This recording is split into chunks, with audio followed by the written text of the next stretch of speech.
We are back live inside the Bill Harris Arena. Opening round finale now and final ball game of the day. Tigerettes of Tuskegee University getting set to meet the Lady Tigers of Benedict College to decide who advances to the quarterfinal round to meet the Lady Marauders of Central State on Wednesday. Thoroughbreds, the Tigerettes of Tuskegee University, Lady Tigers met once during the course of the season, and it was the Lady Tigers of Benedict winning that ball game 72-57. So Tigerettes of Tuskegee University, a chance here trying to advance from the first round of the SIAC tournament. Last time they did that was in the 2013 season when they beat Fort Valley in the first round. So a long drought for the Tigerettes of Tuskegee University. They'll see if they can't correct that ship here this afternoon or tonight against the Lady Tigers of Benedict College. Take a look now at the starting lineup. We'll begin with the Tigerettes of Tuskegee University. They'll shape it up this way. It'll be Taylor Miller, the 5'9" sophomore from Valley, Alabama, 8 points and 2 rebounds for her. Alexis Sherrills at 5'8", a freshman from Crown Point, Indiana. Sherrills averaged 3.9 points of a ball game and 2.2 rebounds. Tyler Everett, the 5'10" junior from Plainfield, Illinois. She'll go at the swing position, just under 1 point per ball game and 1.4 rebounds for her. Donchelle Daniels, and she's at 5'11". She's a sophomore from Indianapolis, Indiana. Daniels averages 7.8 points per ball game and 5 rebounds. Cheyenne Williams, a 6-foot even fifth-year eligible player from Troy, New York, will be the 5th player for the Tigerettes, starting at 7 points and 4 rebounds. Those are the 5 for Quincy Barnes-Timmons, the 3rd-year head coach for Tuskegee University and the Tigerettes. They come in 6-20 overall and 5-13, finished 5th in the West of the SIAC. Now, starting lineup for the Lady Tigers of Benedict College, 9-16 on the season and 9-8 in SIAC play. Finished 4th in the East. They'll shape it up this way. Travell Luke, the 6-foot junior from St. Thomas, Virgin Islands, 7 points, 5 rebounds per ball game for Luke. Essence Stinnett at 5'10", a junior from Randallstown, Maryland, 4 points, 6 points per ball game and 4 rebounds. Ayanna Bay, the 6'2" freshman from Blackwood, New Jersey. She'll go at the swing, leads the team in scoring, 14 points per ball game and 7.4 rebounds.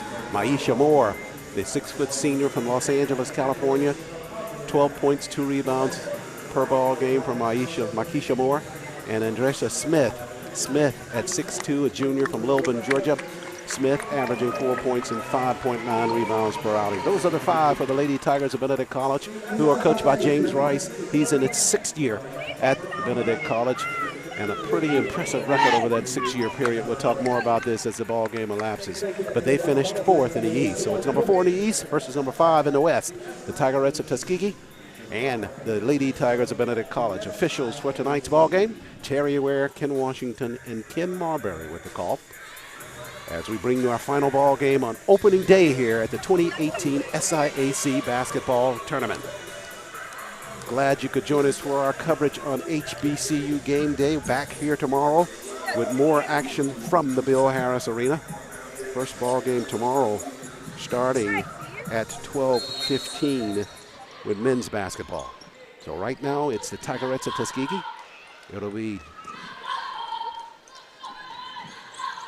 the tap is going to be controlled by the Lady Tigers of Benedict College. And they go quickly with a jump shot from the outside by Makisha Moore, but she's off the mark. Quickly back the other way. The Tigerettes work it on the inside. That's Tyler Everett, who lost it on the transition under the basket. So first turnover of the ball game gives the basketball to the Lady Tigers of Benedict, and they work it inside the paint. At the rack, the shot's off the mark. And whistles as they tie it up on the inside. And we're going back the other way.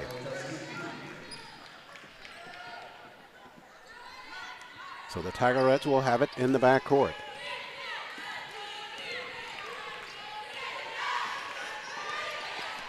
Actually getting the start for the Tigerettes tonight was Ashley Jackson, the 5'11" redshirt freshman from Maryville, Indiana. She'll handle left side. Her shot partially deflected. And a whistle there. In the process of shooting.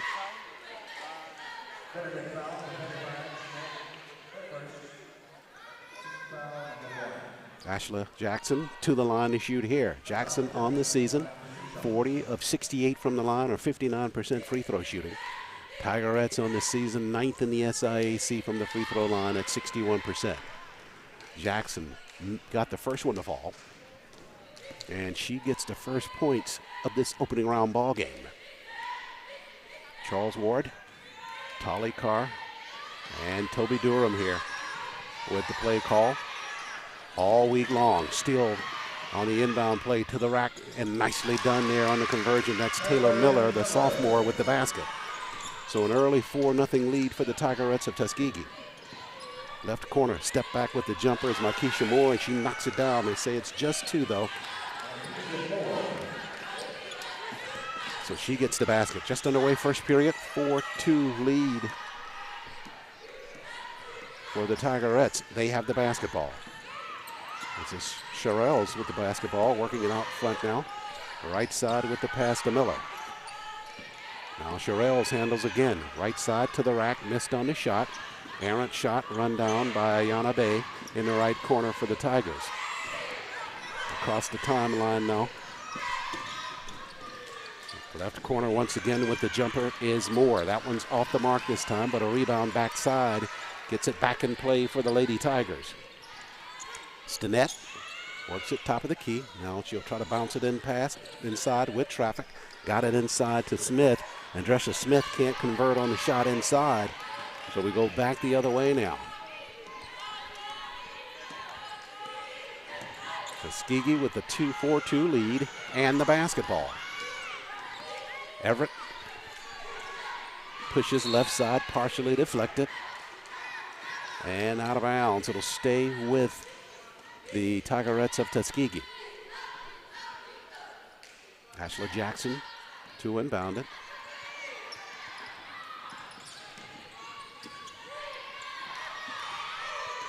No working out front. Got 7 to shoot now. Sherrills, top of the key, right side, over to Miller. Miller slices through underneath to the rack, missed on the shot. Rebound, corralled by the Lady Tigers. They go back the other way quickly. That's Sherrill Luke, right side. Gave it over on the left side of the floor, and that's Andresha Smith, the junior, with the lay-in. So Smith, with that lay-in, makes it a 4-4 ball game. On the weave. Tuskegee with the basketball. They work it down at the block with the jump shot. Basket's going to be good. So Jackson got the basket.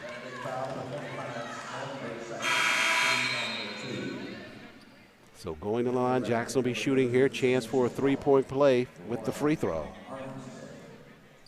A couple of substitutions on the floor now for the Lady Tigers. Shanasa White on the floor, the 5'11" sophomore from St. Matthews, South Carolina.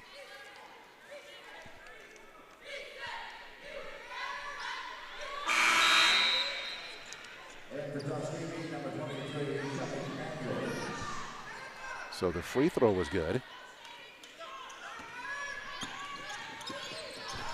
The Lady Tigers now with it on their end of the floor. They trail it by 3.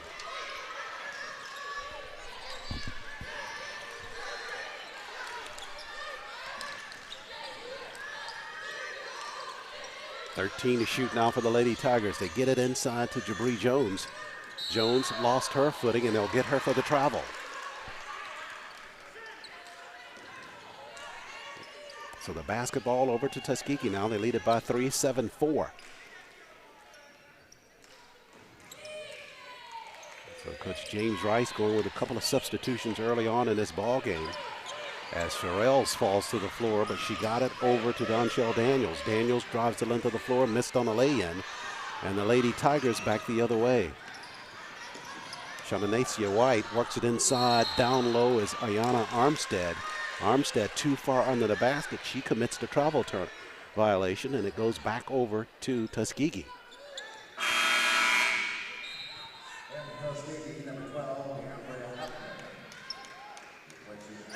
Ambria Abner, the 5'9" freshman from Albany, Georgia, on the floor now for the Tigerettes. This is Miller in the backcourt. She's doubled there. Threw it high and coming down with the pass, but out of bounds is Sherrills. So the turnover sends it back to the Lady Tigers of Benedict. Also out on the floor now for the Tigerettes is Asha Stiegel. Stiegel, the 5'5" grad student, into the lineup. Right corner now. Tigers at the block. Nice pass on the inside. They got the easy lay-in by Makisha Moore.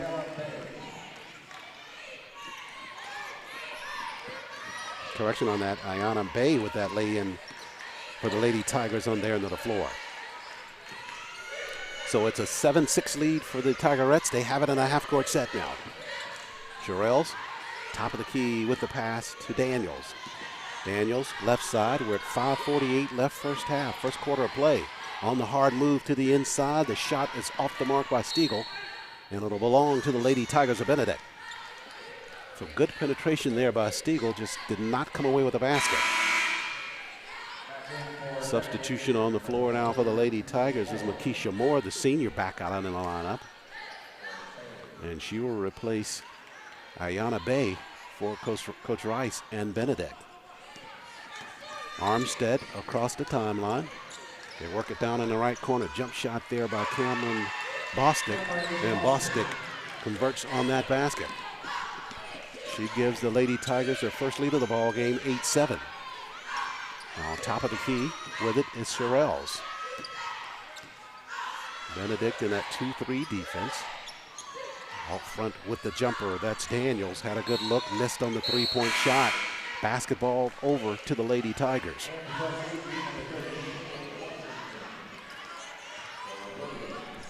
Full court pressure by Tuskegee. Bostic handles in the backcourt. Now across the timeline to Armstead right side. At the block, and they're going to get Armstead for travel violation. So that is turnover number 5 for the Lady Tigers of Benedict College. And back on the floor now is Chevelle Luke. Stiegel set to inbound the basketball for Tuskegee with 5:05 left in this first quarter of play. Benedict with an 8-7 lead. Turnover at the inbound pass, but Jabri Jones not able to hold on to the basketball. And now they'll say that it did go off of Tuskegee last, so it'll belong to the Lady Tigers of Benedict. Coach Rice substituting very freely here in this first period of play. Ayana Bay back out on the floor. And coming off now is Chevelle Luke. It'll be Shanasha White to inbound it. Left of the cylinder. She'll look to the inside. Bounce pass across the floor in traffic. And now a tie up with the basketball. Jump ball is going to be called. And it will stay with the Lady Tigers of Benedict on there into the floor. Luke headed back into the ball game.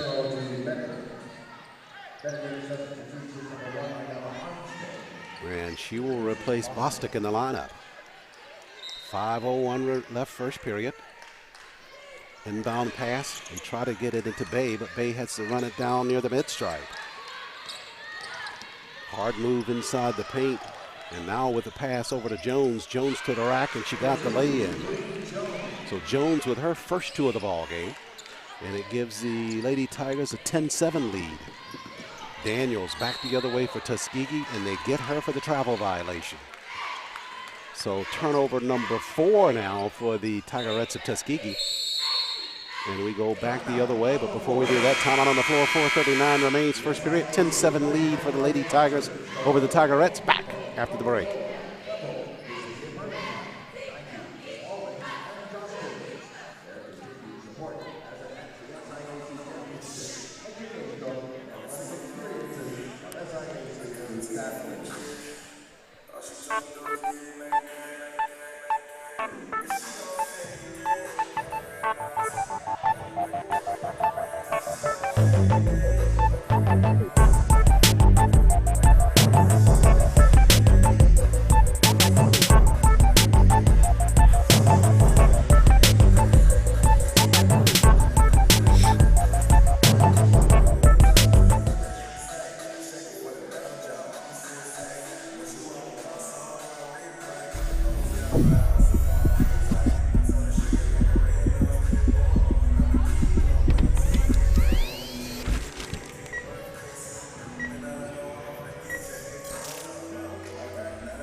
We are back live inside Bill Harris Arena, Birmingham, Alabama, 2018 SIAC basketball tournament.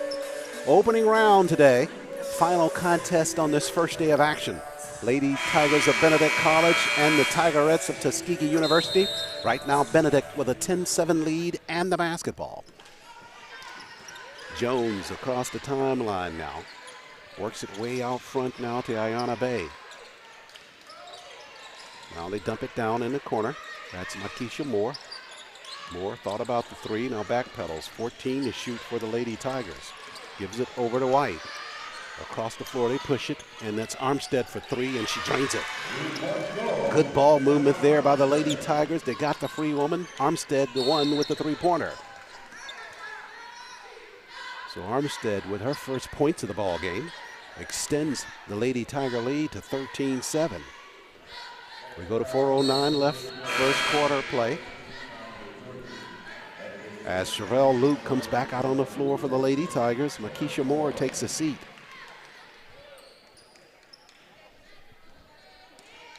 Tuskegee has been quiet here the last couple minutes in the ball game on the offensive end of the floor. Sherelle's handles in the backcourt. Right side to Stiegel. Entry pass down at the block. They got it there. Good pass, but Washington can't convert. Whistles on transition there for the Lady Tigers. We're going back on the other end of the floor. I think you're going to get Armstead with a push-off there.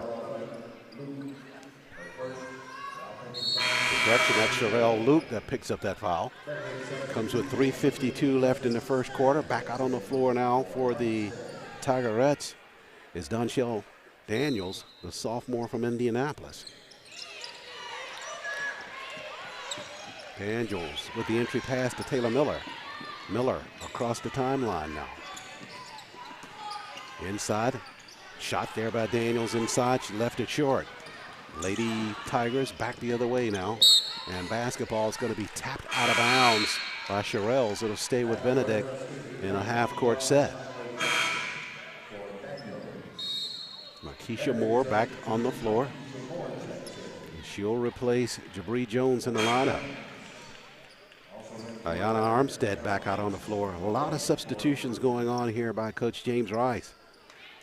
As Sherelle takes the seat, or Sherelle Luke takes the seat. Moore out front. Left side to Shanesha White. On the weave. Now that's Stinnett. Stinnett tried to get it inside and they throw it away.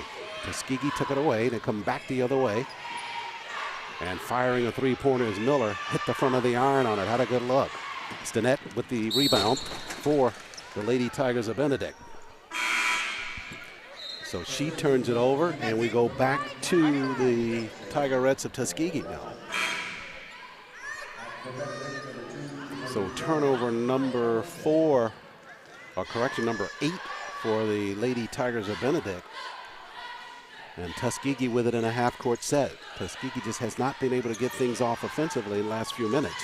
On the penetration right side, and Miller just tosses it up there near the rack. No foul called. And the basketball looks like it's going to stay with Tuskegee, though. It'll be Stiegel right up there, Cylinder to inbound. Pushes the inbound pass to Jackson. Jackson can't get a shot off inside the paint. 18 to shoot. And still tied up, and a whistle on that play. They're going to call a foul. And it's called on Ashley Jackson. And Jackson, the redshirt freshman, picks up her first.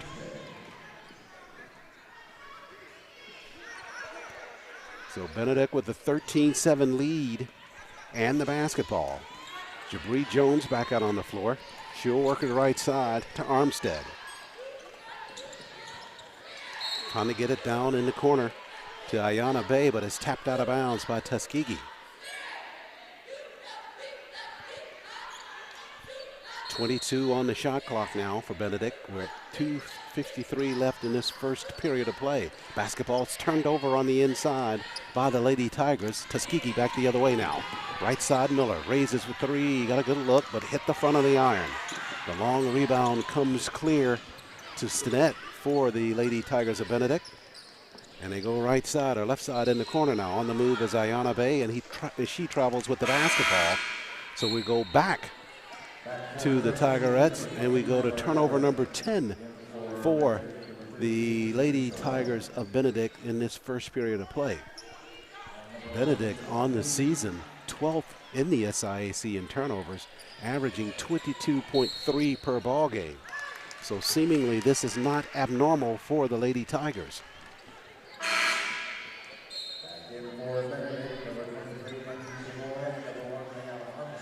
Coach Rice continuing to substitute in this first period. And out front now, it's Armstead with the basketball. They work it right side to the rack. It's Ayana Bay, but she missed on the shot. Tuskegee now has been scoreless in the last at least 4 minutes of this first period of play. Stiegel out front to Jackson. Correction on that move there is Tyler Everett. Everett back out front with the pass Shirelles. Right corner, pushing a three-pointer at Stiegel, and finally they break their scoring ice with Stiegel with a three-point shot in the corner. That's big, cuts the deficit to 3 now. Stinnett, left corner to Makisha Moore. Moore on the move at the block, lost the basketball. Turnover gives it to Tuskegee. 11th turnover the first half for the Lady Tigers. To the rack, they're gonna count that basket. No, they will not. They will get an offensive charge on Asha Stiegel. Stiegel penetrating and dished at the last moment, but she ran over the defensive player inside the paint. So Stiegel commits the foul. That's her first. And Benedict goes back the other way with 1:36 left and a 3-point lead. Jones, right side, Armstead with the jumper, rattled it, hit the cylinder again, she missed. A rebound to Jackson and the Tigerettes. They can make it a 1-point ball game with a basket this trip down the floor. Top of the key now with the pass to Cheyenne Williams. Stiegel handles. And out front, that's Shirelles. Now Stiegel's left side all the way under through to Williams. Williams fighting to the rack, missed on the shot. Basketball's tapped around, and it will stay with the Tigerettes. We go under a minute remaining in this first quarter as Kiera Hall, the junior from Hinesville, Georgia, makes it onto the floor for the Tigerettes of Tuskegee. And Makisha Moore departs the ball game for the Lady Tigers of Benedict as Ayana Bay takes her spot in the lineup. Out front, Cheyenne Williams, left side with the jumper, got it airborne before the buzzer, but she missed on the shot. 52 seconds left first half. Right side, Stinnett, down at the block, tied up there. Stinnett lost it out of bounds. Turnover number 12 now for Benedict, and it goes back over to the Tigerettes of Tuskegee. Tuskegee now with all of their points, 7 of their 10 points in this ball game, 4 of their 10 coming off the turnover, but they'd be in a lot better shape if they could take advantage of those 12 turnovers by the Lady Tigers so early in this basketball game. About a 1-second differential between game and shot clock as Stiegel works it left side. Now foul line extended, that's Daniels with the jump shot there, or Jackson, and she missed on the jump shot, but it falls back in as Cheyenne Williams able to go on the putback, and she drew a foul. So a good scenario for the Tigerettes this half-court set as Williams got the basket, and she'll be at the free throw line shooting. Williams missed on the free throw. 20 seconds left. Lady Tigers with a 1-point lead. Stinnett pushes across the floor. Ayana Bay for 3, missed on that shot. Basketball at the block and is taken away by the Tigerettes of Tuskegee. Hustling for it was Hall, but it'll go over to Tuskegee with 6 seconds left in the first half and a chance to take a lead into the locker room. They will have 6 seconds to shoot as Maya Parker comes onto the floor for the Tigerettes. Parker, their 3-point specialist. We'll see if they can get it into her hands before time expires. Hall with it, works it left side all the way through to the rack, missed on the lay-in. And the basketball over to Benedict, and Benedict will take a slim lead after the first quarter of play. They lead it 13-12 over the Tigerettes of Tuskegee. Quick break here from the Bill Harris Arena, and back to start the second period.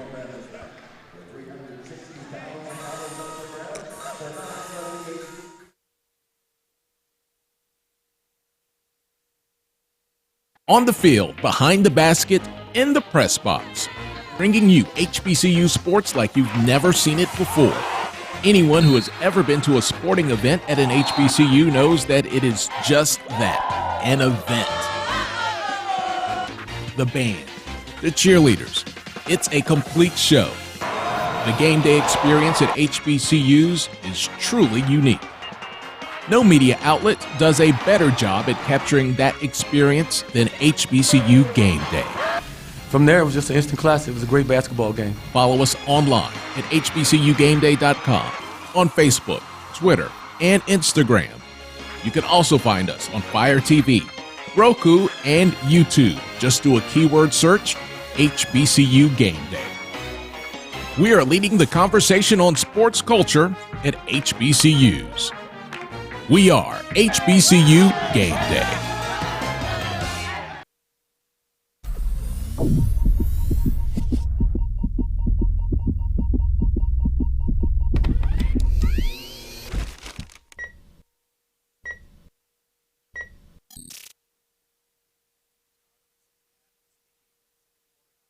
With the basketball, they trail it 13-12.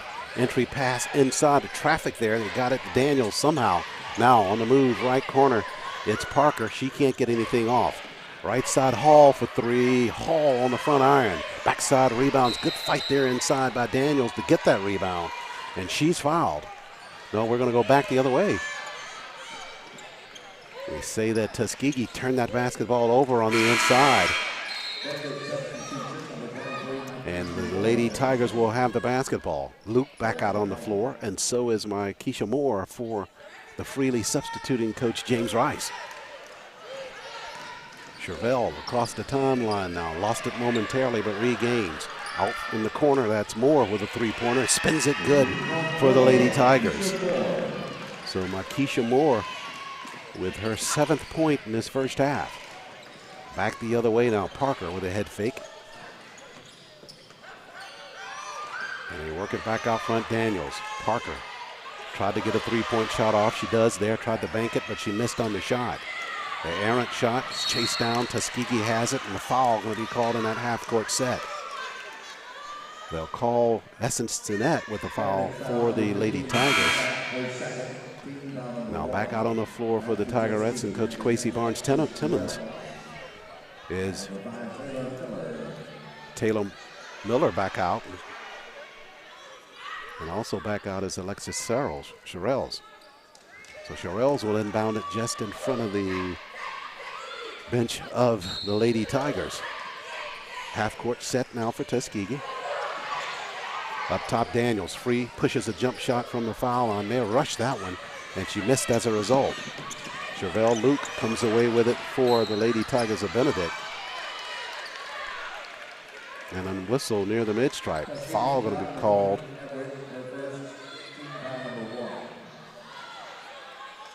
Tyler Everett called for that foul for Tuskegee. So Everett picks up her first. In traffic, Jones almost had it taken away. Now they tie her up. Jump ball's going to be called. It'll stay with the Lady Tigers on there into the floor.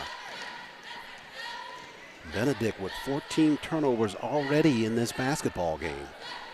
8:53 remains in the first half.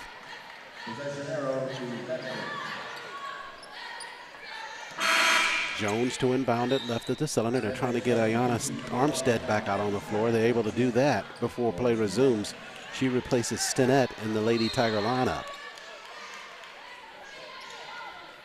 Entry pass in traffic there. Dangerous pass. Armstead able to control it. Now they go to the jump ball here. And this time the arrow will send the basketball back with the Tigerettes. 16-12 left first half. Back out on the floor now for Tuskegee. Ashlea Jackson.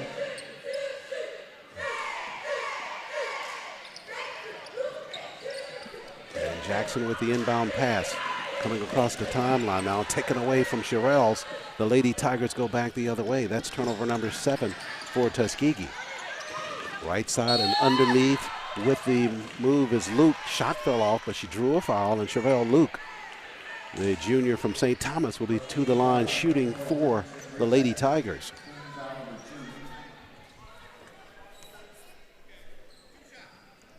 Luke shooting 2 here. Luke scoreless in the basketball game thus far. And rattles the first free throw good. Tuskegee, or Benedict from the line. This was their first free throw of the contest.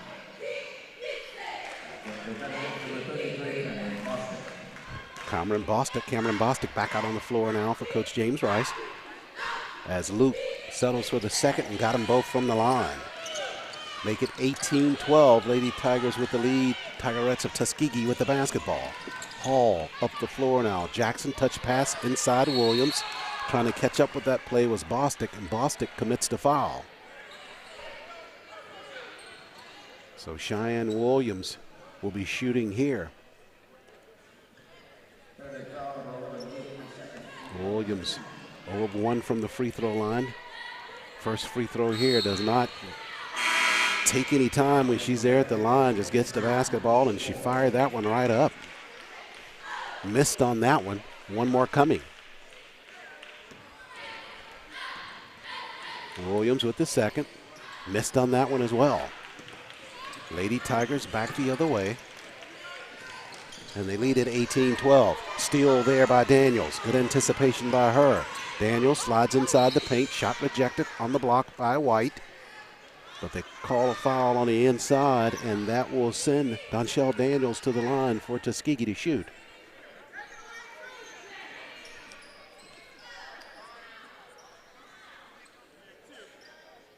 White commits that foul. Daniels, the sophomore, shooting 2 free throws here. Missed on the first of 2. Tuskegee from the line, 3 of 6 shooting. And on the season, they are 9th in the SIAC, 61% as a team. Daniels, 1 of 2 from the line there. She converts on the second. Ayanna Armstead back out on the floor now for the Lady Tigers. She'll replace Jabri Jones in the lineup. 8:19 left first half. Steal on the entry play there. And Tuskegee with the basketball. Daniels right side to the rack. Cannot get the lay-in to fall on the right side.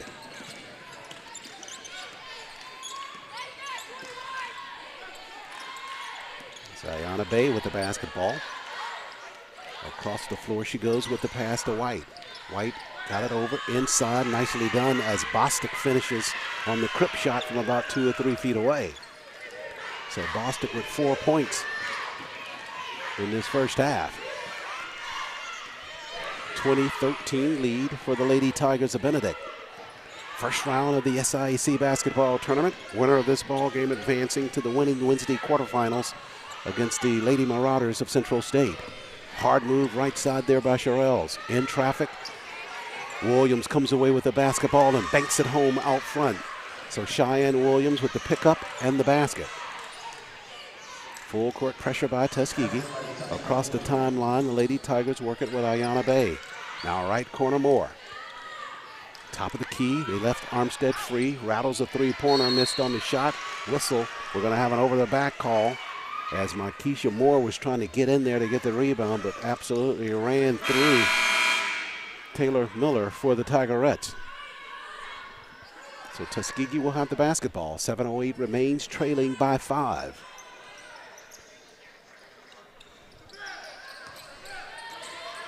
Sherrills in the backcourt. Defensive pressure by Chevelle Luke. Right side to Miller. Running jumper by Miller. She got a shooter's roll on that one. Hit the back iron, bounced back to the block, and it fell good for her. 20-17 after the basket by Miller, and a foul in the front court. And this one against Donchelle Daniels for the Tigerettes. So Daniels picks up the foul. Non-shooting foul. That's her first. And it'll be the Lady Tigers of Benedict inbounding the basketball. Far side of the floor in front of the scores table as Jones handles out front. 6:45 left first half. Right side, Armstead surveys. Back across the floor on the move now is Ayana Bay to the rack. They left her there, and she found the crease, and she got the bank left side. So Bay with that basket.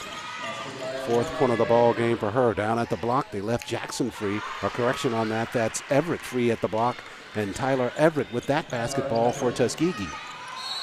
So Everett with her first two of the ball game. And a foul called on the back other end of the floor. Taylor Miller going to be guilty of that call. She picks up her second. Essence Stinnett back out on the floor now for Coach Rice as Armstead takes the seat. Tyler Everett takes the seat. And Tuskegee going now with D'Ambra Abner back out on the floor. 6:13 remains first half. Lady Tigers with the basketball and a 22-19 lead. Whistles and a 3-second violation against the Lady Tigers take their turnover total now to 18. And we go back the other way with the Tigerettes of Tuskegee handling the basketball. Trailing by 3. They get it in to Cheyenne Williams. Heavy pressure in the backcourt by the Lady Tigers of Benedict. Now it'll be Sorrells coming across the timeline with the basketball. We're under 6 minutes left first half. Right side with the pass to Jackson. Tried to bounce it in past to Cheyenne Williams, but a whistle. Basketball's kicked by the Lady Tigers. As Kiara Petway, the junior from Alabaster, Alabama, comes onto the floor now for Coach Rice. Certain by the time we're done with this basketball game, every player on that Lady Tiger roster will have played. Probably close to all of them except for a couple who were on the roster but didn't make the trip. Have gotten into the ball game. Entry pass, a dangerous entry pass, going to have a tie-up, and a jump ball is going to be called. It'll be Jabri Jones with tying that up, and on possession arrow, that'll be the basketball belonging to the Lady Tigers of Benedict. So Jones did a good job of getting inside there to tie that up. 5:48 left first half. Up the floor, Jones right side. And they go out front to Stinnett. Good defensive work there by Tuskegee. Left side behind the arc is Ayana Bay. Shot clock at 11. Now good head fake there. They work it inside the paint. On the turn is Petway. Petway had it taken away by Cheyenne Williams. Excellent stop there by the Tigerettes. That defensive set. Stiegel with the basketball now. She'll work it back out front to Sorrells. 5:10 remains first half. Top of the key, Williams, left side and free with the jumpers, Abner, and she drains it from three-point range. So Abner ties the basketball game up at 22 with her first point of the ball game, which is a three-pointer. Jones pushes left corner as Ayana Bay almost lost it. Now they go back to Jones, and it's taken away by the Tigerettes. 4:44 left in the first half. Tied at 22, Tuskegee with the basketball. Sorrells. Top of the key, Cheyenne Williams pops out. Now it's Abner with the basketball. 10 to shoot. Stiegel. They tried to dump it down low in traffic. 6 to shoot now. They got it to Cheyenne Williams. Foul line extended, missed on the jump shot. Basketball comes clear to the Lady Tigers.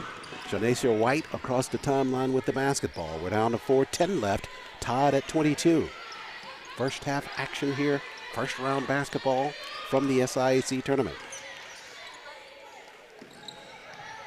Jones with a hard move, right side underneath, no foul call. Tuskegee will take it away.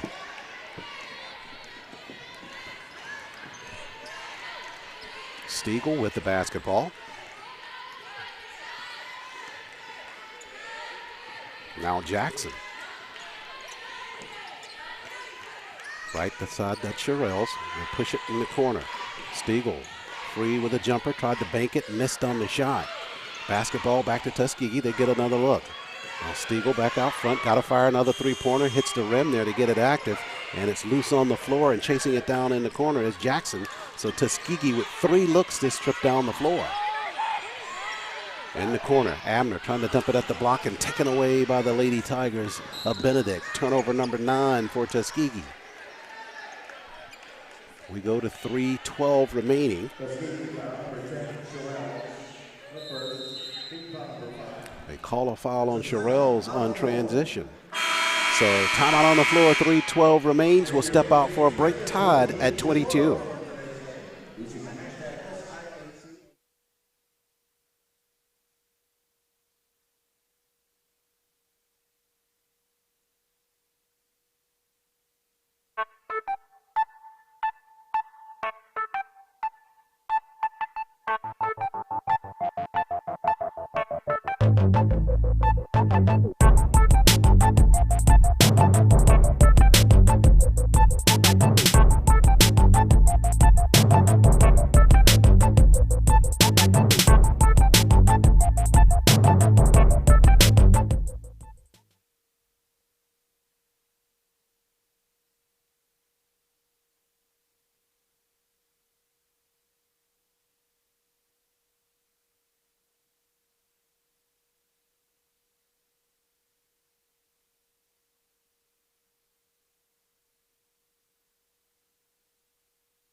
We are back live at the Bill Harris Arena, Crossplex here in Birmingham, Alabama.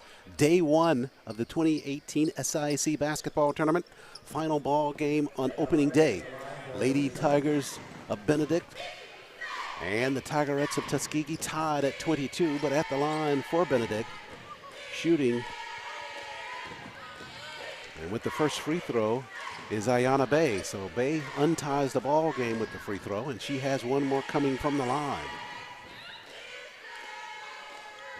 Bay good from the line with both. She's got 6 points in the ball game. 24-22 lead for Benedict. Winner advances on Wednesday's quarterfinal to meet the Lady Marauders of Central State. Stiegel out front now for the Tigerettes of Tuskegee. We're under 3 minutes left, first half. Sherrills tries an entry pass in traffic, and it's taken away by the Lady Tigers, and we're going to have a foul in the backcourt. Sherrills commits that foul. That's going to be her second, and we go back the other way now. So Jabri Jones will go to the line and shoot here for the Lady Tigers of Benedict. Benedict from the line, perfect tonight, 4 of 4. And they remain that way at 5 of 5 as Jones converts on the first. Kiera Hall back out on the floor now for the Tigerettes of Tuskegee as Jones sets for the second of 2.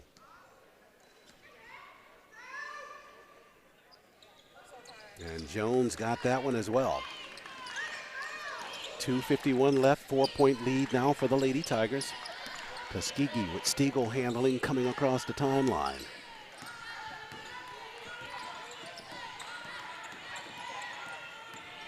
Left side, Hall. Trying to bounce it down at the block if they can get it there. A shot inside, that was Caleb Washington, the junior, had her shot rejected on the inside. And we're going back the other way. Lady Tigers with good defense in that half-court stand there. And they draw a foul and going back the other way to shoot. So Bay to shoot. Not certain who they call that foul on for the Tigerettes. But it will be Bay shooting. Bay converts on the free throw. Jackson back out on the floor for the Tigerettes. So is Taylor Miller. So Bay now with 7 points in the first half. 3 of those from the free throw line. And perfect form for her from the line, 28-22. Now 8 of 8 from the line are the Lady Tigers of Benedict. Stiegel across the halftime mid-stripe for Tuskegee. We go down to 2:20 left first half. Stiegel, hard push left side, tried to dump it out in the flats to Hall or Miller, and she threw it out of bounds. So that's a turnover for Tuskegee. That is their 11th turnover in this first half of play. Jones and the Lady Tigers back the other way. They lead it by 6. Right side, it's Danette.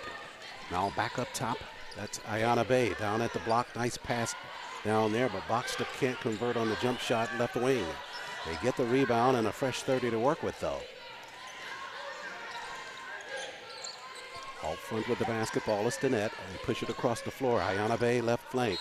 Underneath, and she'll draw a foul. Down low, Maya Parker was trying to get there for position, did not get there soon enough. So Parker picks up her first, and that will send Bay back to the free throw line. Bay 4 of 4 from the charity stripe. Bay rattles and misses. That's the first miss of the night for the Lady Tigers from the free throw line. Cheyenne Williams back out on the floor for the Tigerettes. She'll replace Parker in the lineup. Bay with one more coming as we are at 1:47 left in the first half.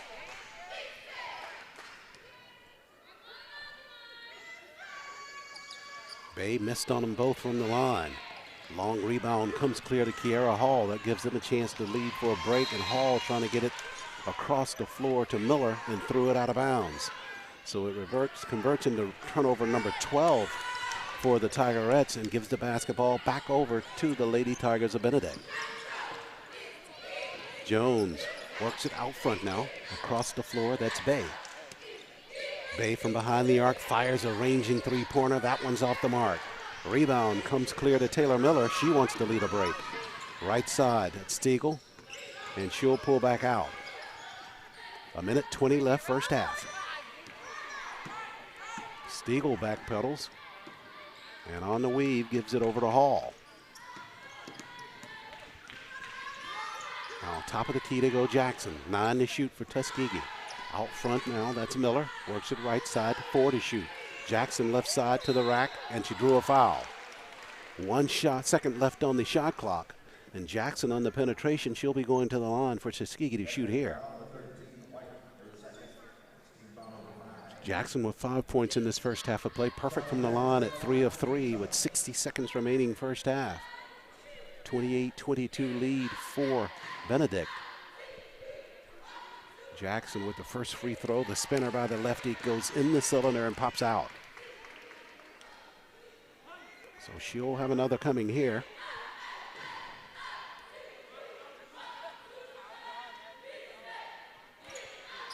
And she goes 1 of 2 from the line, converting on the second. 28-23. Lady Tigers still lead it. Under a minute left here, first half of action. Up the floor, they almost throw it out in the way, but Jones able to collect it. High pass from Ayana Bay. Now back to Jones. Now Bay up top. Inside the paint with the floater to the rack. Missed on the shot, but there for the rebound is White and the easy putback left side. She was just resting there. Good spot on the floor. Basketball came right to her, and she got the lay-in. 30-23. Lady Tigers with the lead. 26 seconds left first half. Williams foul line extended. She'll work right side, and she drew the foul. Cameron Bostic, the freshman from Columbia, South Carolina, guilty of the foul. And Cheyenne Williams, the fifth-year eligible player for the Tigerettes, shooting here. She'll shoot 2. With 21 seconds left first half. Williams 4 points in the ball game. Been to the free throw line. 0 of 3 and just missed on the first of 2 here.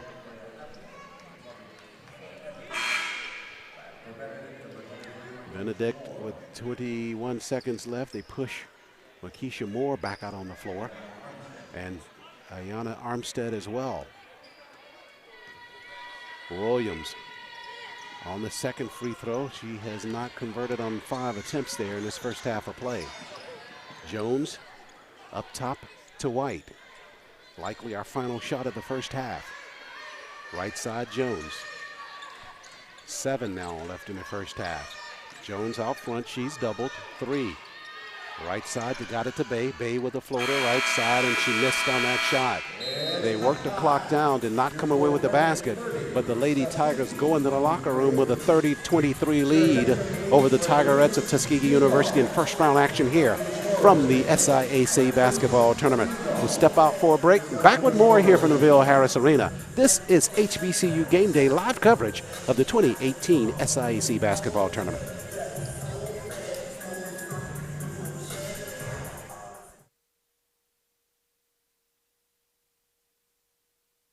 Tuskegee at Alabama State, a championship atmosphere in week 1. You really had to be there to feel the energy.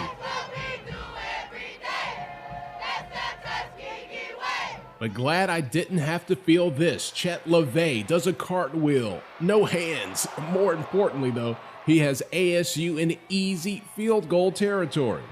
But easy isn't always guaranteed. The field goal, no good. 0-0 ball game. Second quarter, Darius King with the spin move. That was Madden-esque down to the 1-inch line. But Tuskegee buckles down at the goal line. They stuffed the Hornets 3 straight times. So Bama State has to settle for an easy field goal. What we say about easy?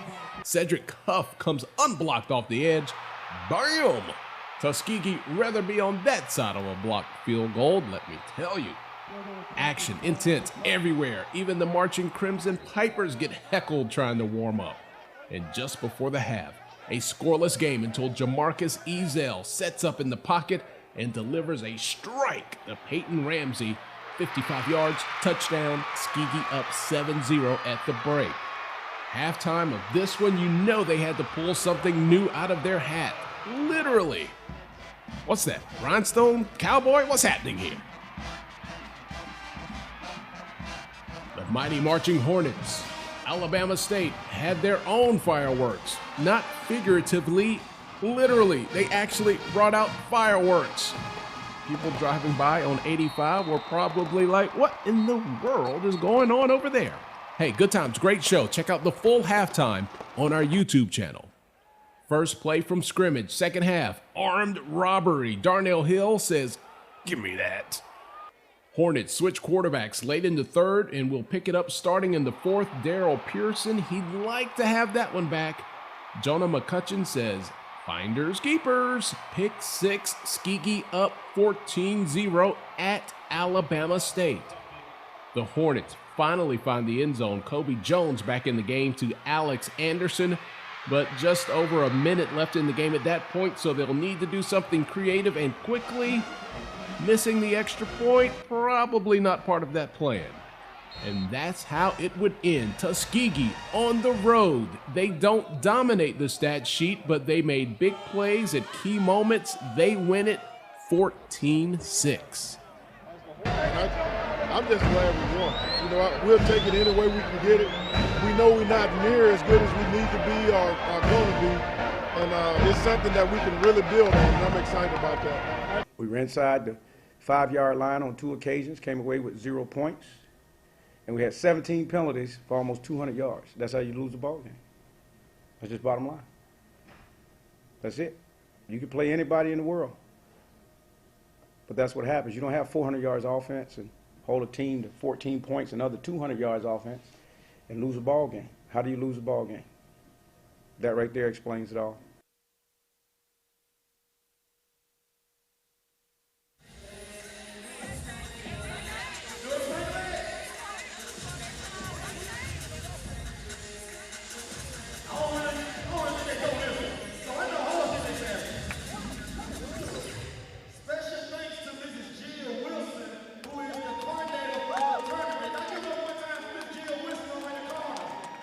So I know everybody, most of y'all young people know this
Second half action here from the Bill Harris Arena already underway. 30-25, you score. Basket on the other end of the floor by Miller for the Tigerettes. Cuts into that Lady Tiger lead as we start the third quarter here in our finale on game day 1 of the SIAC tournament.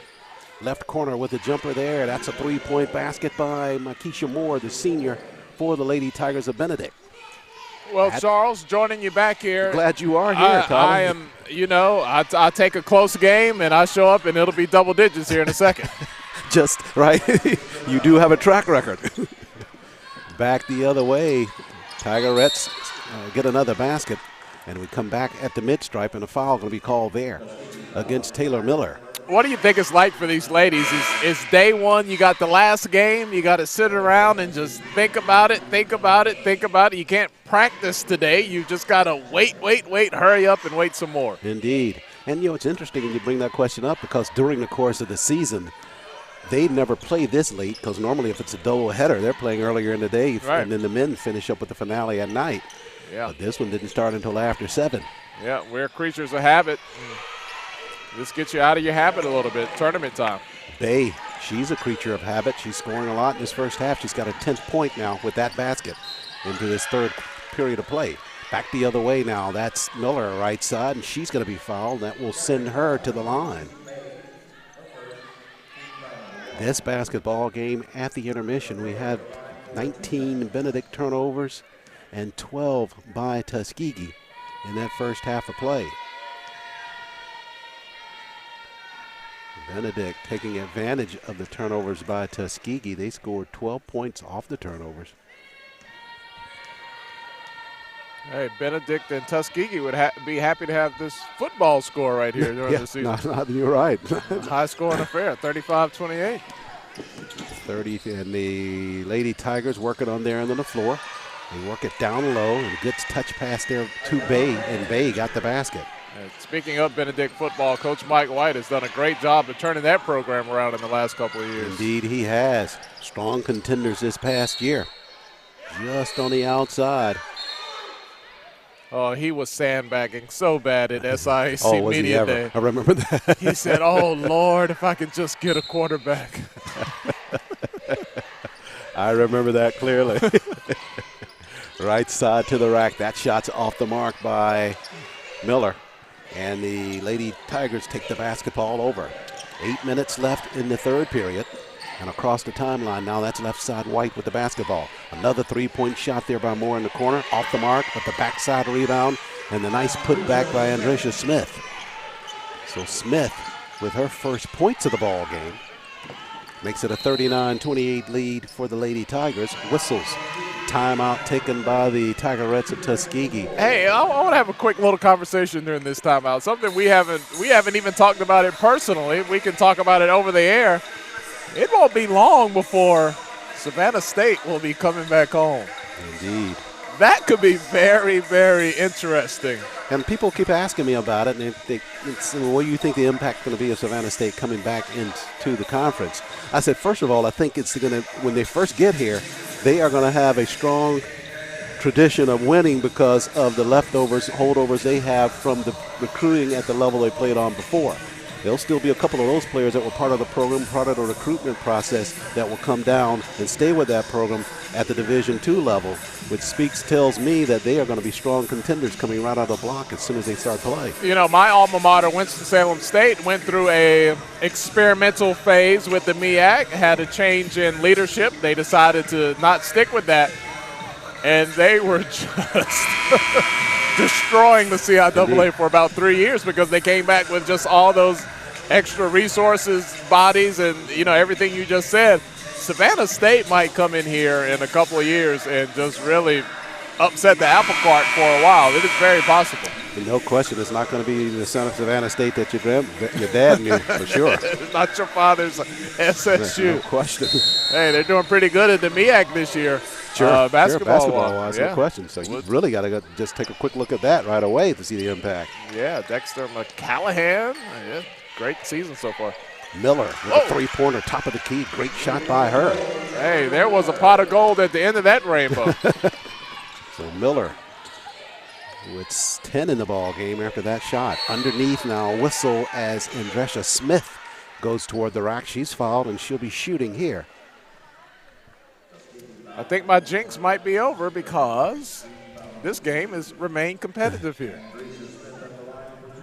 39-31, Smith shooting 2 here. I thought she was going to shoot that back where she was. She was a couple of feet behind the free throw line. Something new, huh? She started dribbling. I was like, oh. Then she Donchelle stepped Daniels up. out on the floor for Tuskegee. I couldn't hear what Coach Watson said, but he did acknowledge that the players were having problems with the NBA line this out on the court. He was saying that it wasn't that they did not recognize that it was the NBA line. It's just they were shooting behind it. Like that's not what we normally do. Watch this, Coach. I got range. Yeah, right, sure. I can push it out a little further. I can just show you. I can bust it from there. Turnover in the backcourt as the Tigerettes try to inbound the basketball.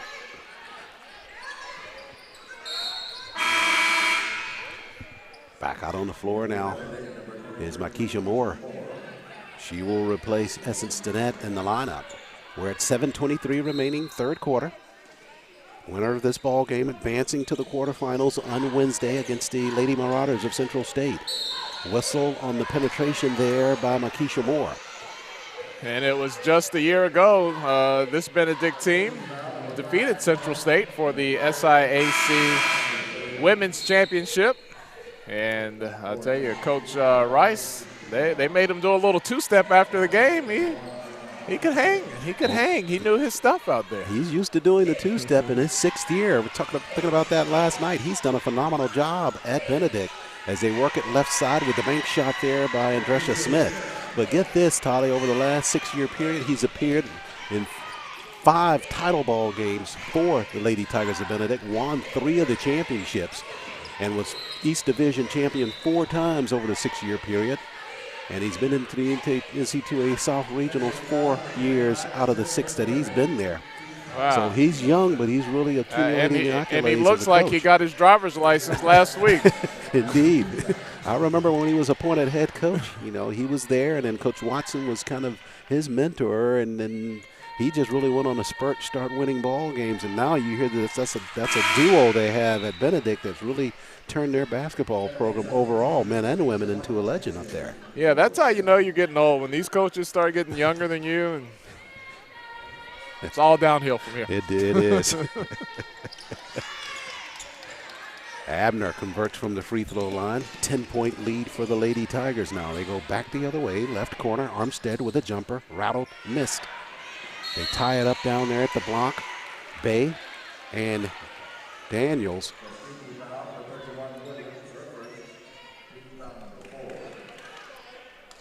Got a quick huddle there, and I think the referee says, I'm ready to get home as soon as I can. Let's break up this huddle, ladies. They call that foul down low, Tolly, on Cheyenne Williams.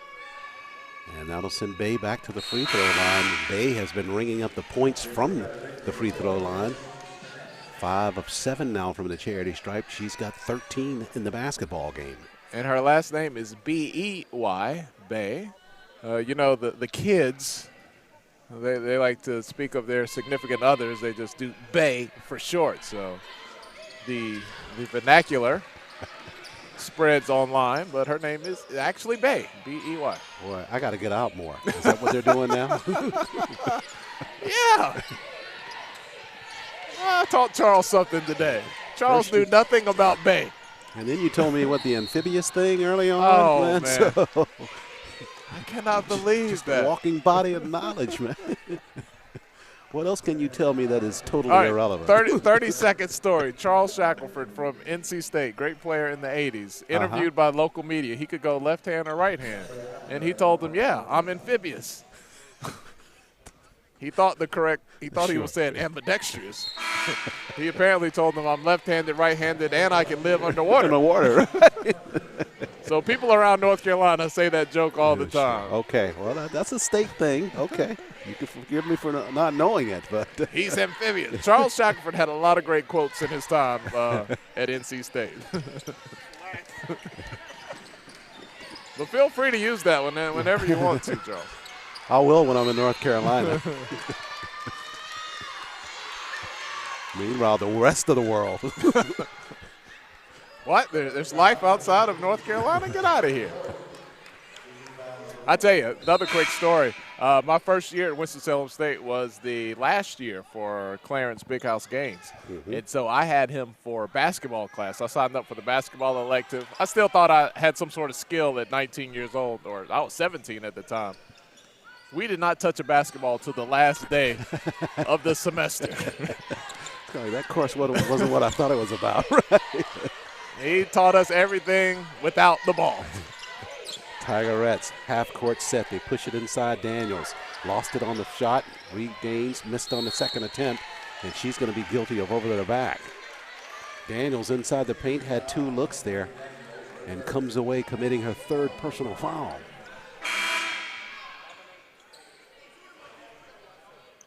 But I tell you, when I was thinking about schools and where to go, there was no internet. They had almost invented it. And I knew nothing about Winston-Salem State except Clarence Big House Gaines. I said, okay. Well, that's a good thing to know. I said, he's made a pretty good life for himself down there. Let me go see what it's all about. Didn't know anything about Winston-Salem prior to that? Nope, not a thing. I wanted to go to A&T, but my girlfriend at the time had gone. And I was like, I don't want to do that. I'm following you thing. Let me blaze a new trail. Blaze your own trail there, huh? Yeah. So I spurned the Aggies. Daniels with 3 personals takes the seat. Williams back out on the floor. And UNC Chapel Hill put me on the waiting list. I'm still waiting. They haven't informed me if my status has changed yet. Well, you can go in as a returning student.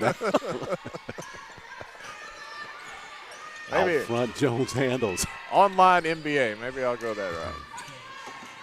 Lady Tigers with a 10-point lead. Shot right side by Bay is off the mark, but she fights for the rebound and she finishes on the second attempt. So Bay to 16 points in the ball game now. Took a hard shot to the face after that basket. And I don't know if I think Coach Rice may have taken that time out. He saw that contact there that Bay took after the basket. Yeah, and the referees will not stop it when your injury is on the defensive end, and that was during the transition. They'll stop it for an offensive player, but the coach has to make that call on defense. So Bostic going to replace her in the lineup. We'll see if we can get an update on her. She's at the sideline now, kind of rubbing her face, but doesn't appear.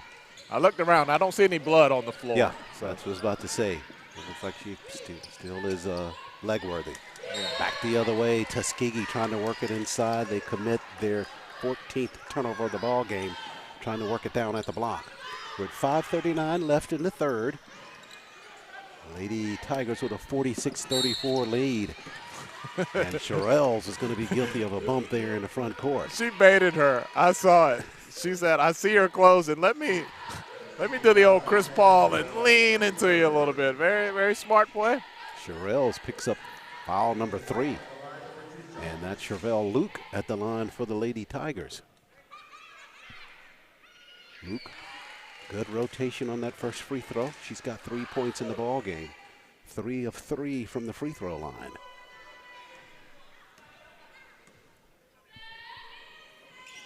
Nicely done by her at the charity stripe. Make it 48-34 now. Yeah, Benedict has pushed it up to a 14-point lead. Oh! Stiegel going to be tripped up there by Luke, trying to catch up with that play. Stiegel with a hard fall there. Spirit is willing to get up at this point. Body a little bit resistant, but she is up. Fell forward and appeared to have fallen on her knees as she did so. Hey, nothing wrong with taking your time there. Get a couple of extra breaths in there. Get your wind back. Yeah, fall like that at my age, man. I think that'd take me out for weeks. They got a stretcher in the back, man. Stiegel to shoot, and she gets the first free throw. Back out on the floor now is Bay.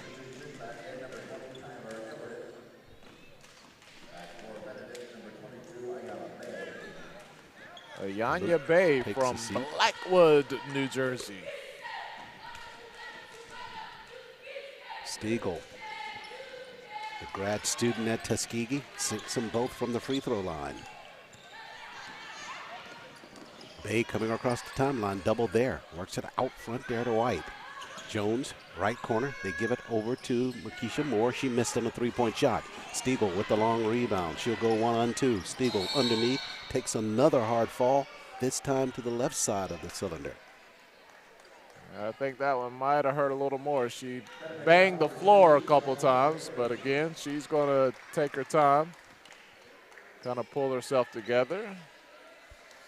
Gets an aid there by her teammate and up and on her feet. You're right, Tyler, that was a harder fall for her there. Yeah, she's leaving it all out on the court tonight, though. You cannot dispute the effort and her willingness to give up her body there. And when you see those type of plays. Stiegel at Tuskegee as a grad student. Yeah, she's the graduate of Hard Knocks right now. Hard Knocks on the floor. Indeed. Sinks the first free throw. She always seems to come back, though, with form from the free throw line after the hard fall. And they want to stay within striking distance here. It's just an 11-point deficit, but you want to keep it under 15, get it back down to 10, get it into single digits, and remain competitive here as we get closer and closer to crunch time. Armstead back out on the floor for the Lady Tigers now. Stiegel, 2 of 2 from the line that trip. Sherrell's back out on the floor now. She'll replace Stiegel after the tough 2 trips down the floor for her. With Stiegel leaving with 7 points, 4 of 4 from the free throw line. Lady Tigers work it up the sideline. Armstead with the basketball in the left corner. We're at 5:08 left in the third period. Nice step, not too many there by Bay. So Bay commits the turnover with the travel. Yep, she hit the right, then she hit the left, and did all that before she put the ball on the ground. 21st turnover of the basketball game for the Lady Tigers of Benedict. They average 22 per ball game. Taylor Miller. Nice bounce pass at the block. Boy, that's beautifully done by Miller. Sherrells converts on the lay-in. Yeah, great floor vision there to see the cut as it was happening. That play, backdoor cut's all about timing. Jones goes underneath, and Cheyenne Williams commits the foul for the Tigerettes. Jones just took that basketball the length of the floor. Yeah, I really love the backdoor cut. It's nonverbal communication. You see what your teammate is thinking at the same time. Deliver the pass, easy 2 points. Yeah, you can feel it a lot of the times because the floor spread is so nice and you can get it done.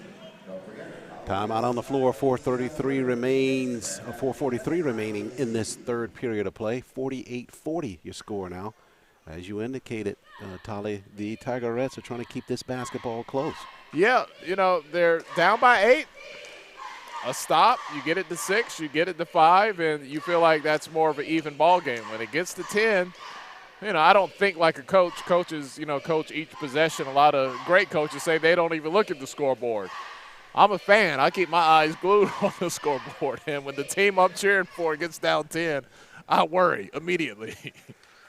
Cheerleaders for Tuskegee University performing here for the fans inside the Bill Harris Arena. We don't say enough about the cheerleaders from all these teams in the SIAC throughout the season. Oh, man. They're physically as demanding. The preparation that it takes, they've got to stay in shape. They got to be conditioned. They have to work on their strength. And they have a lot more. Look, they go up in the air a lot higher than basketball players do. Good point.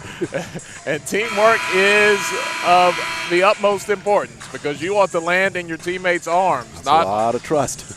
Not on the floor of the Bill Harris Arena. 4:43 left at the line. Jabri Jones, the junior for the Lady Tigers of Benedict. Jones, 4 points in this basketball game.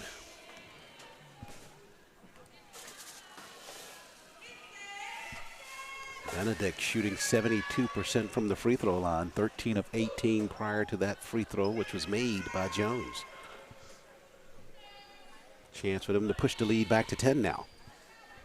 Jabri from Macon, Georgia. Jones got them both. Really quick release at the free throw line, G. Once it's time to get it up there, it comes out like a rocket there. Still with good rotation, though. Out front now, Sherrills handles for Tuskegee. Half-court set for them. Lady Tigers drop back into a 2-3 defense. They get a block on the intended pass across the floor and a turnover. Jones across the timeline now. Left side, that's White. She'll backpedal as we go down to 4:13 left in this third quarter. Coach Rice and the official having a conversation while the play's going on. That's multitasking. Calling out a play and working the ref at the same time. They try to dump it down low and throw it out of bounds. Bay was on the move trying to dump it down to White. Led her too far on the pass, so turnover number 22 gives the basketball back to the Tigerettes. Yeah, that number's pretty high. You don't want to see it there. They leave Sorrells alone, and she drains a three-pointer as a result. They just never picked her up. Big basketball by her makes it a 7-point differential now. Lady Tigers there under the floor. Left side, Luke to the rack, left side with the lay-in.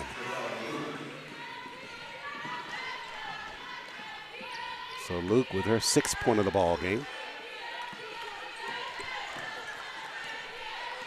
Lead to 9 for the Lady Tigers. Half-court set for the Tigerettes now. Sherrills out front, left side to Everett. Everett foul line extended in traffic, had it taken away. The Lady Tigers have dropped back into that zone defense, just content with the idea of making the Tigerettes beat them from the outside. Right corner with the jumper. The shot's off by Luke, had a good look there. Tuskegee with the rebound, they want to push.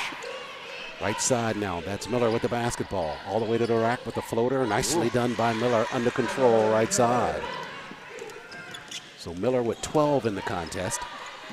Luke across the timeline, threw it right over to Miller. 2-on-2 basketball now, back the other way. Miller all the way through to the rack, then converts again. It looks like Tuskegee might want to ball and parlay here in the third period as they have cut the lead down to 5. 2:20 left third period. Bay trying to respond with a floater, right side, missed on the shot. Got her own rebound, missed on the putback. And finally, on the inbound line, though, is Taylor Miller, and it'll stay with the Lady Tigers of Benedict. Benedict with 2 opportunities on their own there under the basket. And then Miller able to step in, but she stepped on the inbound line, so it will stay with Benedict. While I was away in the first half, first couple of periods, did you and Toby ball and parlay down here? Did you guys work that in? We should have. Good call. Well, I think we got it on deck. It's queued up. Yeah, we're gonna ball and parlay before. Whenever Tuskegee is on the court, you have to ball and parlay. So we have a video in the vault in between periods. We're gonna give you a little taste of that from a couple of years ago. That is the biggest bucket list thing in the SIAC. If you've never experienced the student section performing that song during football season, you have to do it in person. We'll give you the second best thing and give it to you on video here in a little bit. But that's their trademark, ball and parlay. We're just about 2 minutes, 3 seconds away from checking out ball and parlay. Stiegel, left side all the way through, missed on his shot, but Williams with the rebound and the putback right side. And Cheyenne Williams brings this Tigerette team closer to the Lady Tigers. 52-49 after that basket on the inside. Right side Jones, and they'll get her for the travel violation. Hey, I shift a little more. I feel a shift in momentum here. The bench is getting fired up over there, and we have ourselves a 3-point game. Essence Stinnett back out on the floor now for the Lady Tigers. Tuskegee can come within a point with a basket this trip down the floor. A minute 42 left in the third period. Lead has been as large as 11 for the Lady Tigers in this basketball game. Back the other way now. On the move toward the rack. That's Abner, and a whistle on the play. Tapped out of bounds by the Lady Tigers. Tuskegee will keep it. They'll have 23 seconds to shoot. Oh, I love this camera angle. Just right there in the paint, just bringing it to you. And no one has hit our camera all day. All day. So don't jinx it now. Oh, sorry. Jump shot inside the paint. Nicely done there by Jackson. So Shyla Jackson with that basket in the paint makes it a 1-point ball game. Well, we might have saved our best for last here in the final game of the evening here on HBCU Game Day. Turnover number 26 for the Lady Tigers gives that basketball back to the Tigerettes with a chance for them to claim the lead. Benedict hasn't had the type of season that they're accustomed to, but still what their name means in women's basketball, this would have a little upset feel should Tuskegee get the win. We could definitely call it that. Parker trying to get it on the inbound pass, tapped out of bounds, and it'll belong to the Lady Tigers of Benedict. Tuskegee with a genuine chance there to take a lead. Got careless in the corner. So the Lady Tigers will have the basketball. 71 seconds left, third period. Bay out front. That's B-E-Y. Turnover there. Tuskegee took it away. Here comes Stiegel trying to beat the fray. To the rack, and she got too far underneath the cylinder. Missed on the lay-in. She got jammed up in the paint. Out front now, Stinnett. And another she commits double another dribble. double dribble. Coach Rice is beside himself. There's Coach Rice, and then there's the Coach Rice that's beside himself. That's the Coach Rice beside himself. So Tuskegee with yet another chance before this third period expires to take a lead. And here's another team. Of course, it's the women's team, but we talked about this with the men. Last played February 17th. A little ring rust out there, maybe? Parker in the backcourt now to Stiegel. 44 seconds left, third period. Tuskegee trying to claim a lead here since early in the first half. 18 on the shot clock. Hadn't seen anything really develop as a formal play here by the Tigerettes yet. I think we have a clear out going on, working a high pick. Leaves it for Jackson. Now back to Stiegel. That play had disaster written all over it. Tuskegee never did get into any kind of offensive set there. Going back the other way there. That's a golden opportunity. That could have given them the lead going into the fourth period potentially. Instead, the basketball over to the Lady Tigers. Tuskegee now with 19 turnovers. As Ayanna Armstead comes on the floor for the Lady Tigers, she'll inbound the basketball. Pushes to Shanesa White. And a whistle. And there. Did we get a carry call? We did. Oh, boy. Our seventh after Of the 6 day. in the first game. And then 1 over the course of the last 3 games. Well, what better way with the nightcap than to have that? Well, that's a big break for Tuskegee. Let's see if they can make up for the possession that was not on the previous offensive possession. Sherrill's out front now, 8 to shoot and 8 on the clock before the quarter expires. Parker pops out for 3, banks it home from the front iron. Parker, before the buzzer, knocked down a 3 and gives the Tigerettes a 54-52 lead as we head into the fourth and final period. Action here from the Bill Harris Arena. More coming your way here on HBCU Game Day. All right, let's ball and parlay, guys.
Live.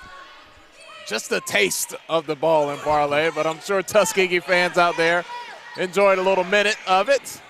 They're enjoying this game too, Charles. Indeed. They lead it starting the fourth and final quarter here from Bill Harris Arena. And looking at that footage from Ball and Parlay reminds me of, can't call his last name, but the president of ESPN was there as their commencement speaker this past year. John Skipper. Yeah. And he had a chance to see them do Ball and Parlay and was so impressed by it that they did some of it during his commencement speech and just was really floored by what he saw with that and actually had him chanting along with him. You know, Skipper has since resigned his post at ESPN, but he really did a lot for giving people of color, minorities, platforms there at ESPN.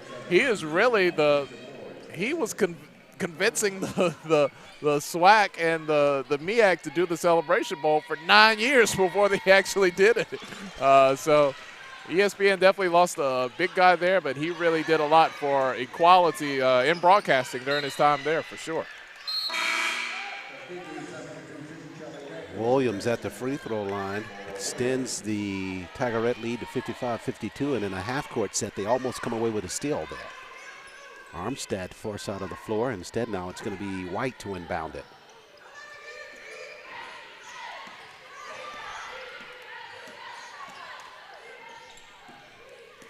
.9:25 left in this basketball game. Tigerettes enjoying a lead. Good anticipation there and steal by Sherrills. She'll go left side to the rack. She's going to be fouled. Will they give her credit for the basket? They're going to say on the floor before the shot. So good job there by Sherrills anticipating that dribble and just took it away.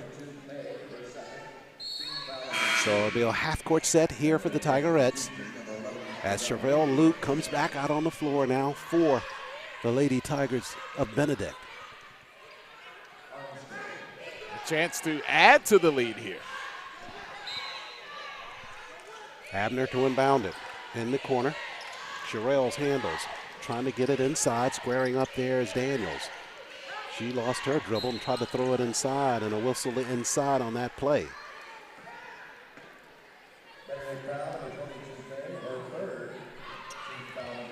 Call that against the Lady Tigers of Benedict. And went against either Luke or White on that one. Out front now. Sherrills handles. She'll work off a screen left side. On the weave, Abner. Abner slides right side, inside the paint. Lost it in between the legs of the defender. Lady Tigers have numbers, 2-on-1. Jones, good defensive work down low by Sherrills. I think they're going to hit her for the foul, and that'll send Jabri Jones to the line for Benedict College. Yep, she was backpedaling there, was on the wrong side of a 2-on-1 fast break, but took the hard foul and might save a point or two here at the free throw line. We'll have to see. Jones to shoot. Jones 4 of 4 from the free throw line, now 5 of 5 with that basket.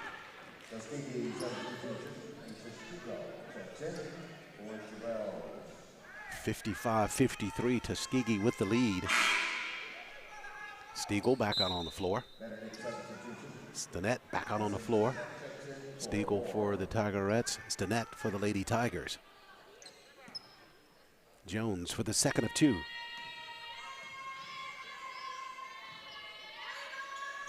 And she remains perfect from the free throw line. Like a little knuckleball free throw there.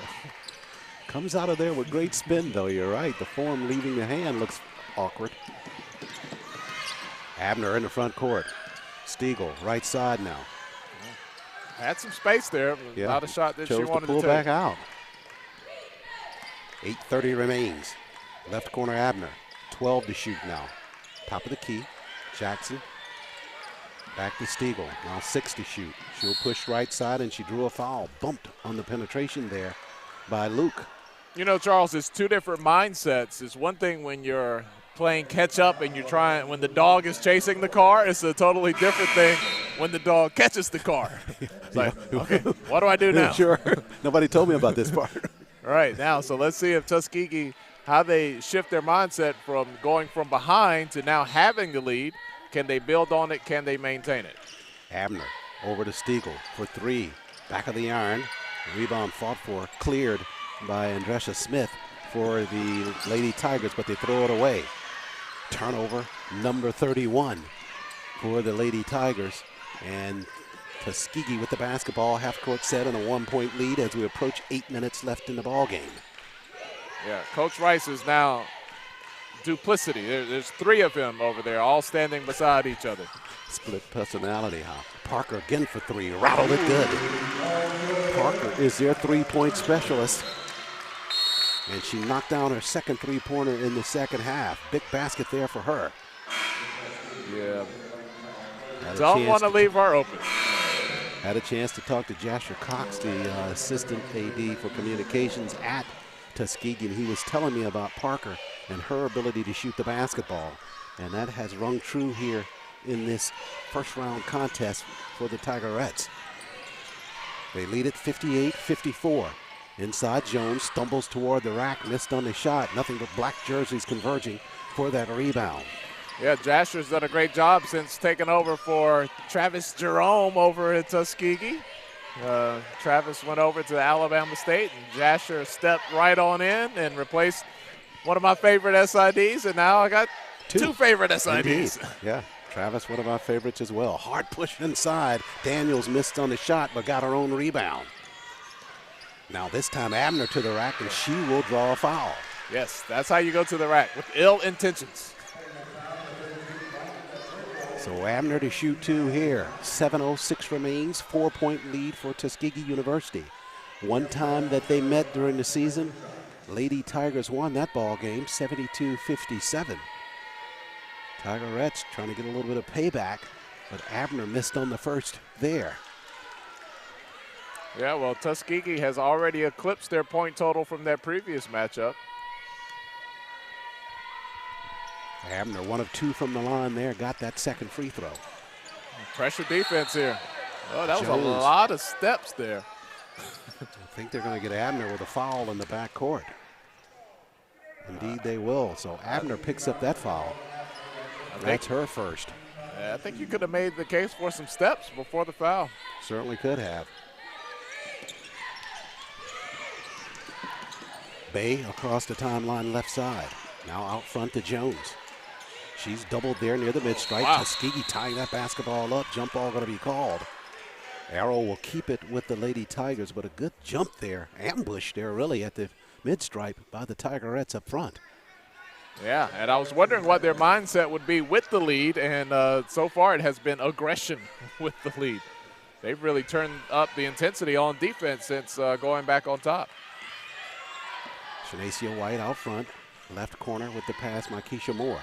She'll push it inside the paint, and they'll get her for the travel violation. How many turnovers does Benedict have here? Because they have 32. That's 2 or 3 ball games. Yeah. I mean, we've seen travel, double dribble, carry. It's been a rough last 2 quarters here for Benedict. It'll be interesting to see if they can overcome their own demise with those turnovers. 6:45 remains. Inbound pass up to Williams across the timeline. Cheyenne Williams back out front now on the move is Miller. Miller to the rack, and they're going to get a blocking foul down at the block there. It'll be Bay nabbed with the foul, and that'll send Taylor Miller to the line shooting for Tuskegee. Miller with 14 in the ball game, 1 of 2 from the free throw line.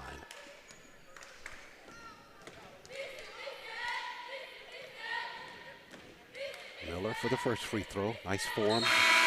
Got that one to fall. 60-54 now. Tuskegee with the lead. Tuskegee right on its season average per ball game with 60 points. As Moore comes back out on the floor. She replaces Cameron Botstock in the Lady Tiger lineup. Miller true from the line with both. 16 on the night for her. Jones in the backcourt for the Lady Tigers now. Guarded closely by Stiegel. You just got the sense they were getting ready to call that whistle. Stiegel kind of riding on her hip there down the floor. So Stiegel picked up her second. With the basketball now, Stinnett to inbound it. Quickly, Bay to the rack, banked it a little bit hard. Backside rebound, comes away to the Lady Tigers. They get another look. We're down to 6:20 left in the ball game. Out front with the basketball, Stinnett. On the weave, Bay. Stiegel guarding closely. Whistle on that penetration. Think they're going to get Donchelle Daniels with the foul. Daniels picks up her 4th, and that'll send Ayana Bay back to the line. And we've seen a rash of fouls here in the last couple of minutes by Tuskegee. They were playing that aggressive defense after taking the lead, but right now the whistle is going against them on this end of the court. Bay converts on that free throw. 17 on the night for her, and 7 of 9 from the free throw line. The second shot's off the mark. Daniels clears for the Tigerettes. Up the floor to Miller, and she will come across the timeline with about 6 minutes left in the ball game. 61-55, Tuskegee leads. Miller slides right side all the way through to the rack. Nicely done. Spinner won't fall, though. Had a good look, and she commits the foul in the backcourt after the missed free throw.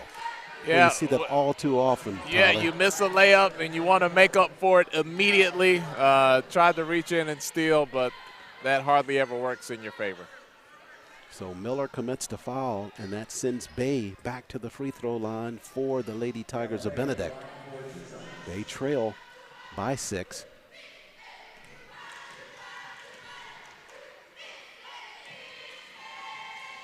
Bay makes it 5 with that first free throw.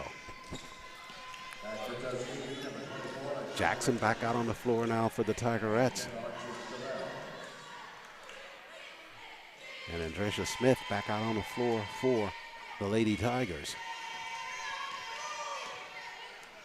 I'd like to thank everyone who's been hanging with us all day long here on the HBCU Game Day Digital Network. We have 4 games that are, this last one's about to be in the books here soon. And we got a busy day for you tomorrow. 5 games right here exclusively on HBCU Game Day. Just 19 more to go. 5-second violation there by the Tigerettes. The Lady Tigers get the basketball back. Now I'm about to give you my Coach Rice impersonation and just get beside myself. Well, maybe we should get your selfie stick out so we can see you do this. That could be entertaining TV. Somebody had a comment on Twitter or Facebook earlier today, and they said, I like how he thinks. He said, forget the camera crew, give me my selfie stick. Just want to be a one-man show. We know it, Tyler. Well, push us to the curb here, right? It's not a one-man show here. We've had a lot of great young kids step in today. We've had some help from some of the great kids in the communications department at Miles.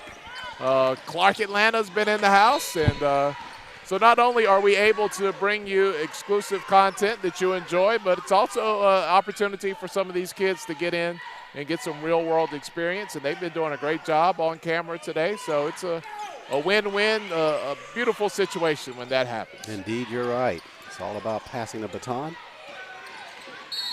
And at the mid-stripe, and a whistle there.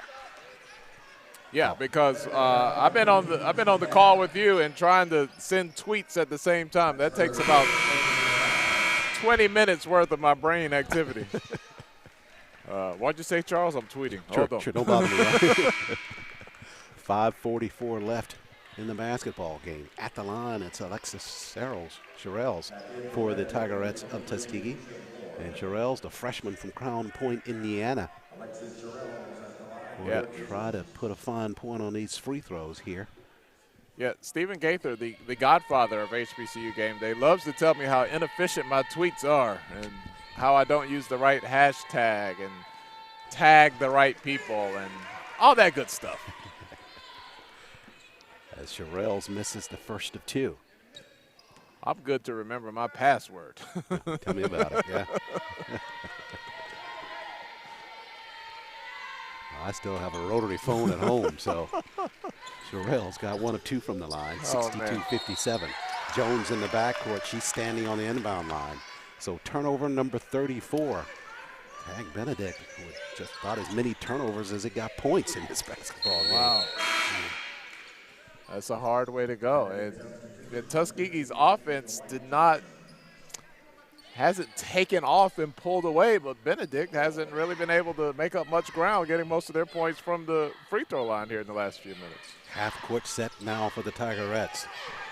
They push it inside to Cheyenne Williams. Williams works the paint underneath, drew the foul.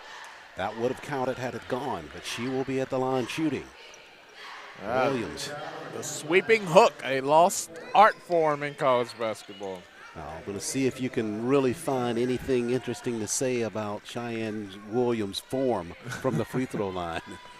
All right, She's 1 of 7 on the night. Well, big free throws in front of her here, though. There's always the underhand method. I think she prefers a little bit harder method toward going. Looks like she's trying to actually bank it from the front. We'll see if she changes the style here. Let me introduce you to Rick Barry. That'd be a good guy to know. Trying to increase. There your was a free throw player in shooting. college, I can't remember his name, a couple of years ago who went with the. Well, that was her softest attempt tonight. It's almost like a slingshot approach. She cocks it back and it goes up there in a hurry. Williams with one more coming this trip to the free throw line. Whistles before they get their shot off. I think they're going to not allow Lakeisha Moore back out on the floor before this free throw. And that'll be the case. Bostic will have to stay out there. I wish we had a Coach Rice cam so you could just see his facial expressions. He is an expert eye roller. Head shaker. He should be the emoji for SMH. Whenever you type in SMH in your phone, it should just be Coach Rice that shows up. Williams missed them both there. Across the timeline now. Here comes Bay all the way through. Floater inside, missed on the shot.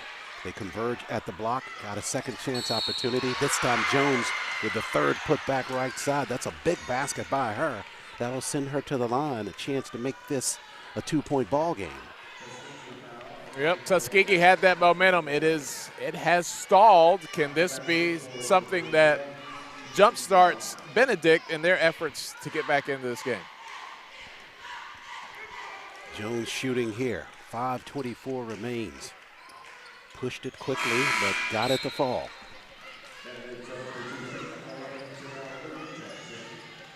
Keisha Moore trying to get back out on the floor for the Lady Tigers. Bostic back out there as Bay takes a seat. So a lot of shuffling of players in and out of the lineup. Full court pressure by the Lady Tigers as Cheyenne Williams handles in the back court. I don't know if you saw that, but that was a go route. She was wide open, didn't make the pass. Abner has it rejected at the block. Luke got that block, but they throw it away. Stiegel now right side. We approach 5 minutes left in the ball game. Tuskegee leading by 2, 62-60. They drew up that inbounds play for Stiegel. She caught a screen, was wide open, but her teammate didn't want to risk the full court pass there. Had to have quite an arm to make that pass, though. Sherrills, they dump it down at the block. Williams, nice step by her right side. She was bumped. She'll go to the line. So Williams going to be shooting here again. She, at some point, is going to have to start coming through from that free throw line. Well, the law of averages suggests that one of these might go in. She's, what, 1 for 8 now? 1 for 8. We'll see what she does after the timeout here from the Bill Harris Arena.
Back live here inside the Bill Harris Arena, day one of the SIAC basketball tournament. Final ball game on our first day. Williams back at the line for the Tigerettes shooting. She missed on the first free throw. One more coming. She'll make this one. Or not. Or not. Bostick clears the errant shot for the Lady Tigers. Jones in the backcourt now, pressured there. Works it into the front court, doubled, and we're going to have a foul there. That was a mauling. Sherrills just jumped her there, almost mugged her. Sherrills picks up her fifth, and she has fouled out of the basketball game. Yeah, Finishes with 7 points, 4 assists, and 1 steal. That was strong arm robbery right there. And Maya Parker now back out on the floor. Parker with the 2 big three-point shots late in this ball game, one that gave the Tigerettes the lead. She could be Jones from the free throw line. The spinner is off the mark for Jones. So Jones spoils her perfect night from the free throw line, missing there. Yeah, Parker might be the offense that they need here. She's been gold on her last 2 3-point attempts. She missed on that free throw. Jones missed them both. Tuskegee keeps their lead and the basketball. Stiegel pressured out front and turns it over. Steal by White. White to the rack. Missed on the lay-in. And Stiegel commits the foul. Yeah, that was a dangerous pass to Parker. Parker didn't meet the ball, but even if she would have, I think that would have been a collision at best.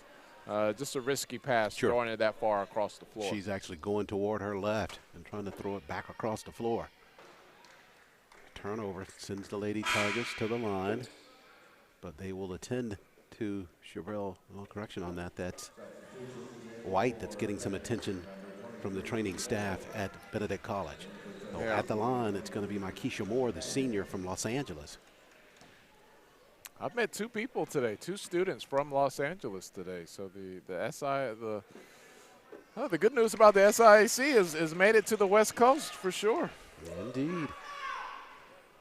Moore converts on the first. 1 point lead now for the Tigerettes.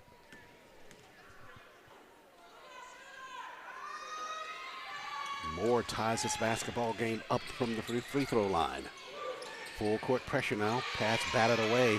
Daniel's going to run it down in the field of play. She'll work the sideline on a blocking foul at the sideline by Mykesha Moore. So Moore commits that foul. That's her 4th. And that will send Donchelle Daniels to the line shooting for the Tigerettes.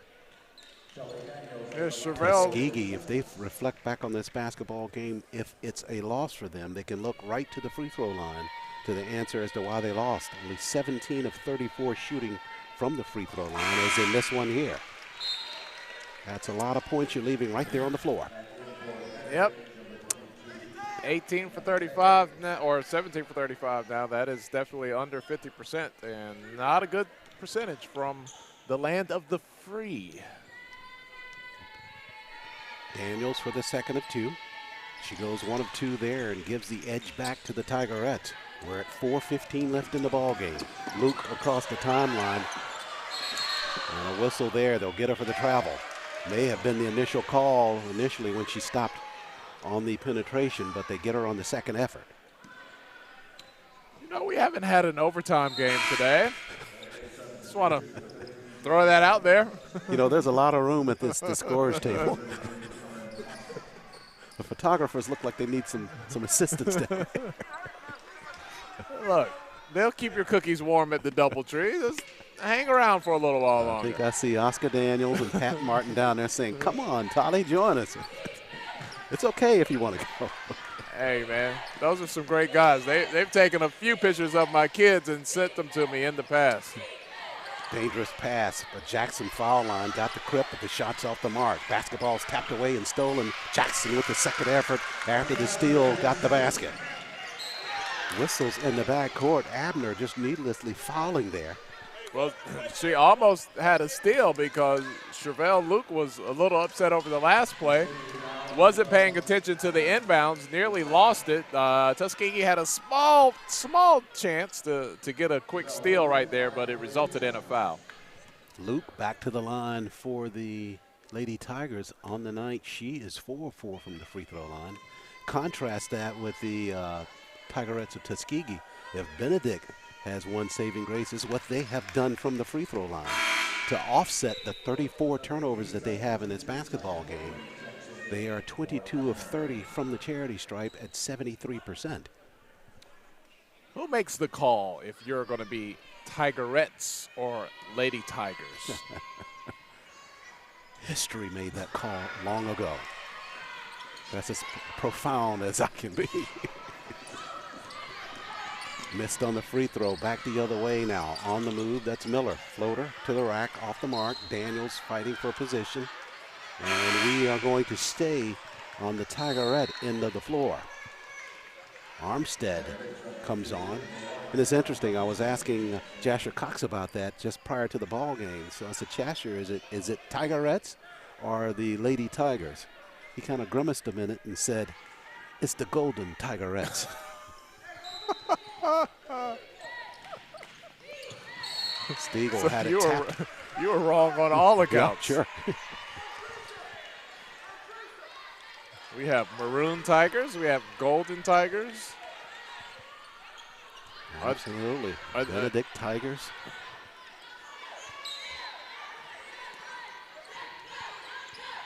Stiegel pushes out front now to Miller. We're at 3:33 left in the basketball game.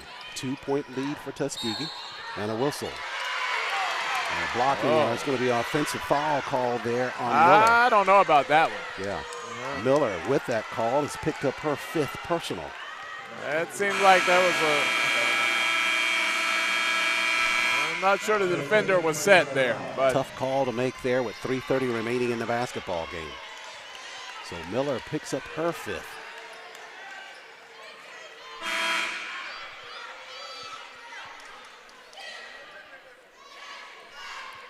So the basketball belongs to the Lady Tigers now. 3:30 remains. They trail by 2.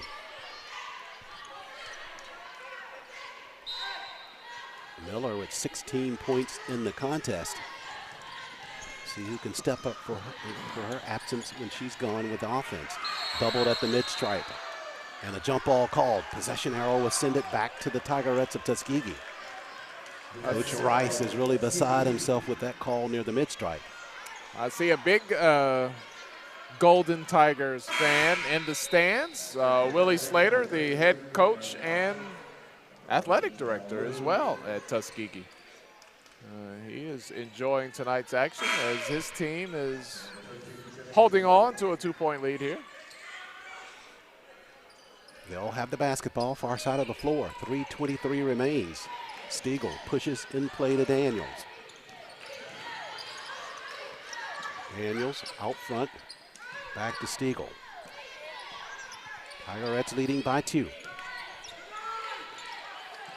Williams pops out with the basketball.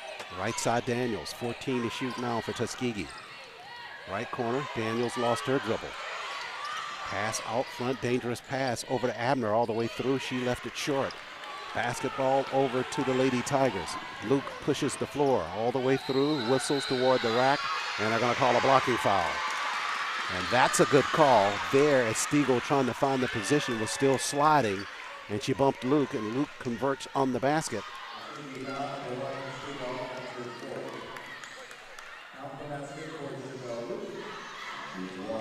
Tied at 65 now, and Luke with a chance to give the lead back to the Lady Tigers of Benedict.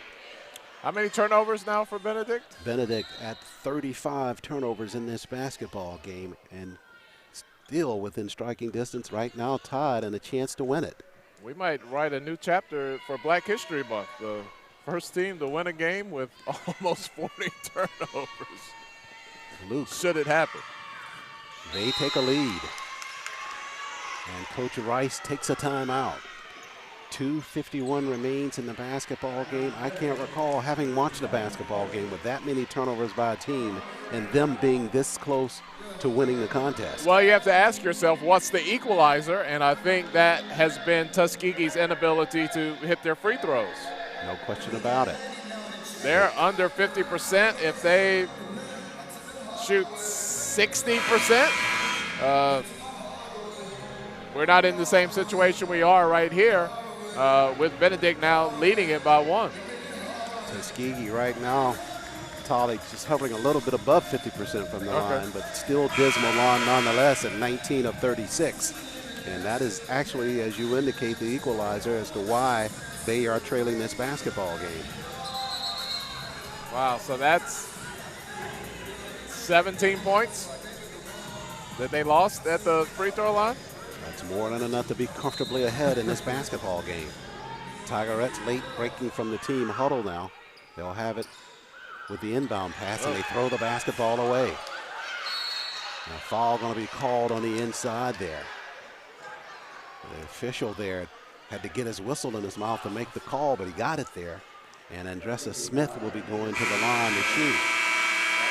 Yeah, and you hate to, as a coach, you hate to see after a called timeout, your team not able to execute the inbound play. And right now the Tigerettes just simply running out of warriors as Daniels, she has fouled out of the basketball game. So another departure for the Tigerettes. Another free throw coming here for the Lady Tigers. Smith, air ball on the first. 2:48 remains, 3-point lead for the Lady Tigers.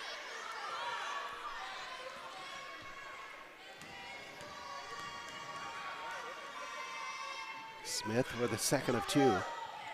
Missed on that one, but the long rebound going to be chased down in the corner by Luke. And the Lady Tigers get another look. Whistle and a travel violation. Turnover number 37 for the Lady Tigers. And we go back the other way with the basketball belonging to the Tigerettes. Chance for them to reclaim a lead with a basket here, trailing by 1. Parker inbounds it in the backcourt, and the basketball is kicked. And officials trying to confer it's going to stay with the Tigerettes of Tuskegee. You get the sense that the Lady Tigers are a bit more calm as a team overall than the Tigerettes.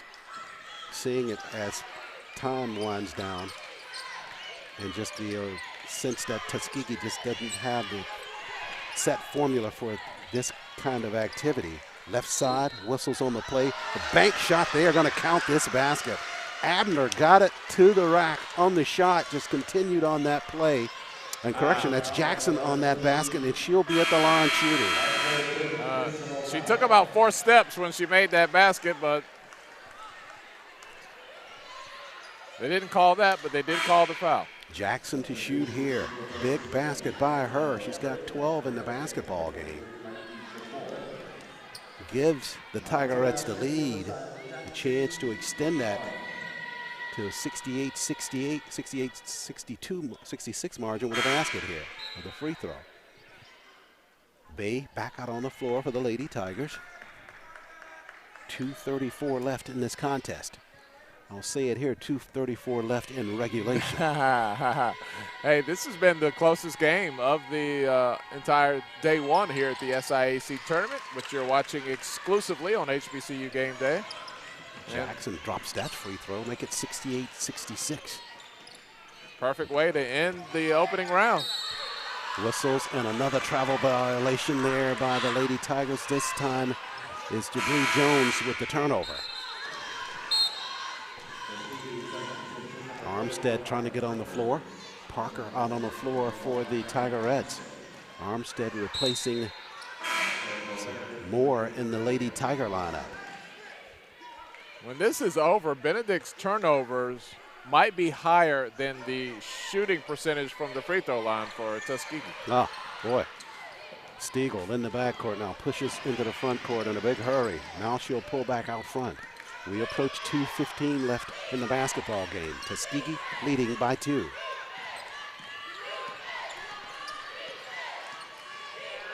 .15 to shoot now. Right side, that's Abner with the basketball. Back to Parker, now 7 to shoot. Parker across the floor, free for 3. Tried to bank it, she missed. Williams with the putback left side, missed on her second chance opportunity there. Yeah, Parker got open off that screen, had a good look at it, but just didn't get that one to fall. Lady Tigers and a whistle inside the paint. Yeah, a little late on the help defense there. Stuck her hand in there, and Parker's going to pick up that foul. Parker picks up the foul. And still down for the Lady Tigers after that push down the floor. On that penetration right side, that was Andrisha Smith, as she gets some attention from the training crew from Benedict. She is going to have to go to the bench here. Yeah, she's not able to put any weight on that leg at all. Favoring her right leg as she goes toward the sideline. So Coach Rice will have the opportunity to sub here with a shooter at the free throw line. He'll go with Makisha Moore, the senior. And Moore to shoot. 77% free throw shooter on the year for Moore. And Moore sinks the first free throw. We're at 1:46 left.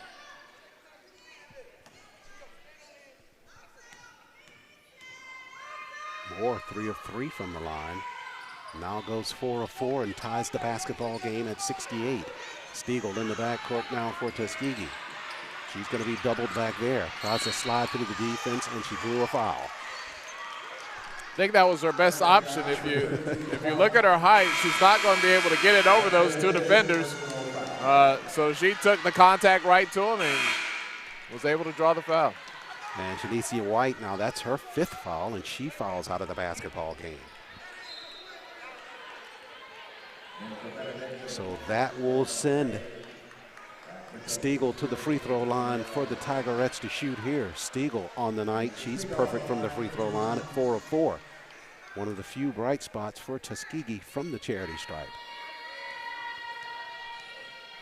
Stiegel, the sophomore from Tuskegee, Alabama, missed on the first of 2.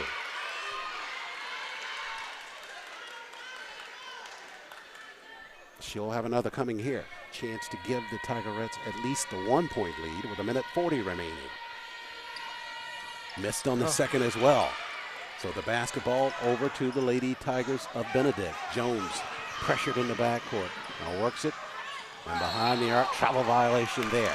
Ayanna Armstead trying to push it left side. Commits turnover number 39 for the Lady Tigers of Benedict College. Parker back out on the floor now for Tuskegee. We're tied at 68 with 1:31 left in the ball game. Across the timeline, now it's Abner with the basketball. Abner push slides back to the right side and left the basketball short on the cylinder. Made the perfect move, just could not finish on the lay-in. That was A+ for effort, but the execution not all the way there, but that's the move you were looking for. Whistles and into the front court. We're going to have a foul called. You know, by the time this is over, we might just have a free throw contest just to settle it here. Abner commits a foul there. That'll send Ayanna Bay to the line for the Lady Tigers shooting.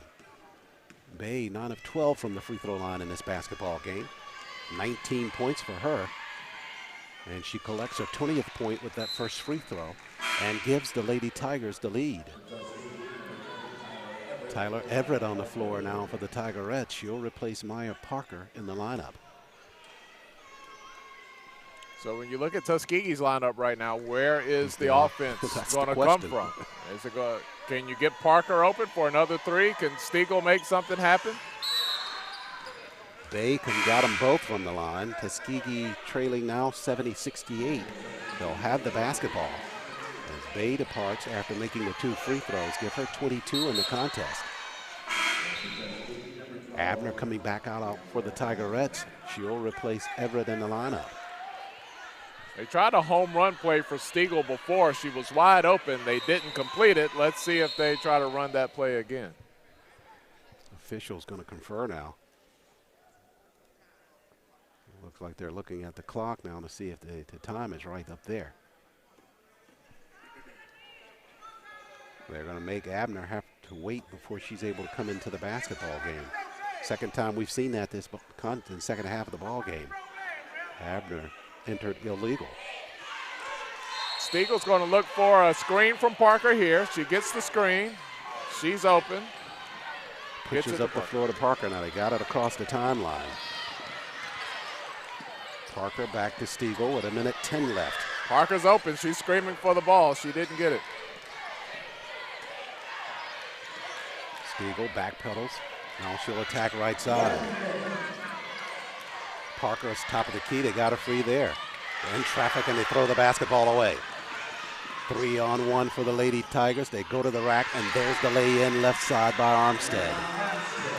Yeah, I think offensively they were looking for Parker, at least what they drew up, but just never got the ball to her. To the rack. And it looks like we're going to have a call. I believe there might be a technical at the sideline. And indeed it will be. Boy, that came at a very inopportune time for head coach Kwesi Barnes-Denham. The tech is called. Boy, that's going to be big. That'll swing this basketball game almost to the side of it's going to be almost impossible for the Tigerettes to come back. Yeah, I don't know what she said, but you want to see the players decide it. You don't want to see a call from the officials and free throws and possession turned back over due to a technical foul be the difference in this game. It's been so good this far. Very unfortunate set of circumstances there for the Tigerettes. Stiegel had penetrated and banked one from out front. It went good, but that came just after the technical was called. And at the free throw line, Makisha Moore gets the shooter's roll on that one, and she's good.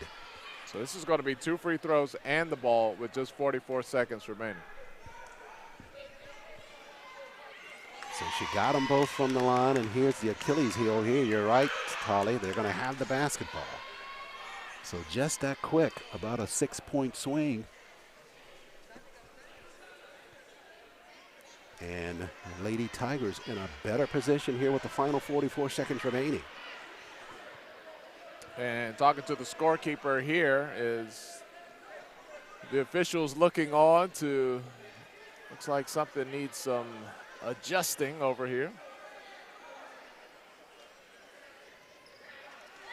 So the win probability is in favor of Benedict right now. And I will hustle over to get Coach Rice over here. I want you to get your turnover questions ready. Like, sure. Have you ever been in a game involved with this many turnovers, Coach Rice, and won? You might say yeah, but it was both teams combined. Right. They are at 39 turnovers and still on the verge of winning this opening round basketball game in the SIAC basketball tournament. Wow, that is something. Officials conferring at the far side of the floor now.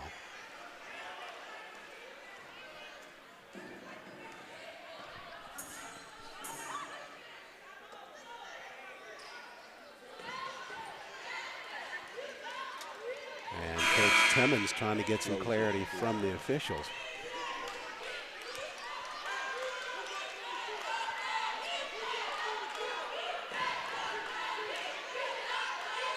And right now, it looks like they're going to give the basketball to the Tigerettes.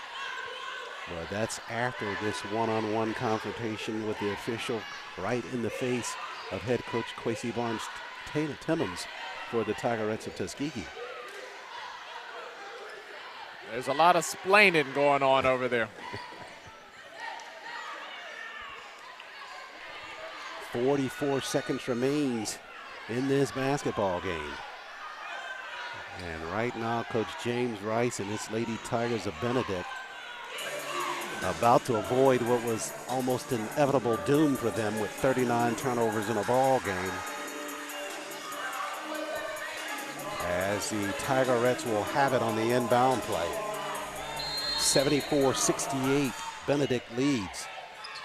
Inbound pass nicely done to the rack and shot partially deflected out of bounds. Good block there by Cameron Bostick, the freshman for Benedict. Yeah, Coach James Rice feeling a little better about the situation his team is in, but it was looking pretty rough there for a while in the third and fourth. Stiegel floats it right side to the rack. She'll draw a foul on the penetration and shot. So 39.3 seconds remains. But still, by no stretch are they completely out of the water. They have their head above water, but they they're not on land yet. Stiegel shooting here.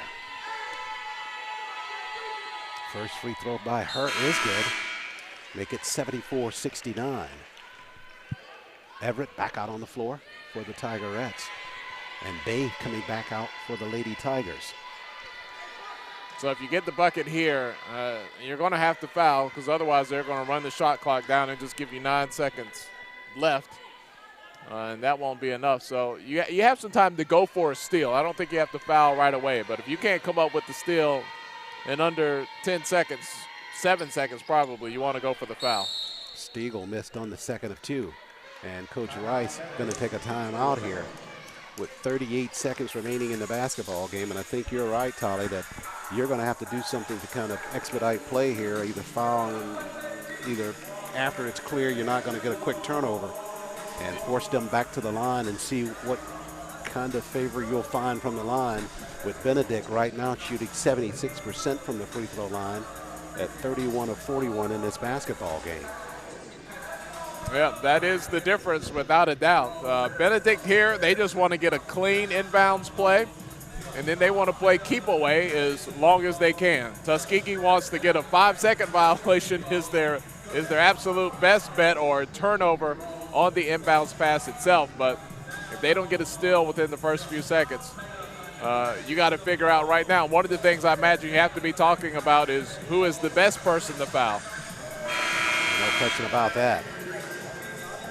38.3 seconds left in our finale on day 1 of the SIAC basketball tournament. Earlier action, men's play, Fort Valley winners over Miles College 88-82. That was followed by a Miles College Lady Bear win over the Lady Wildcats of Fort Valley 66-45. Then the men from Benedict defeated Lemoyne-Owens College 72-69. They pushed to the quarterfinals. And right now it looks like the women of Benedict in a good position to take the win over the Tigerettes of Tuskegee.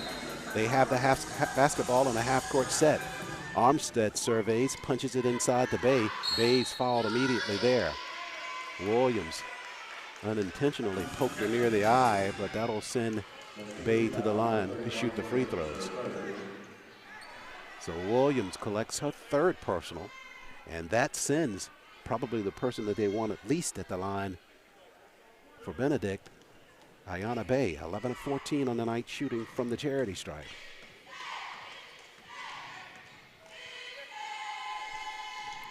Bay good on the first. Bay with 22 in the ball game.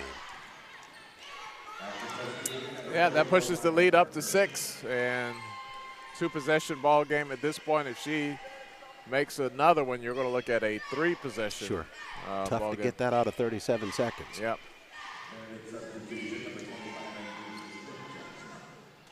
So Bay for the second now.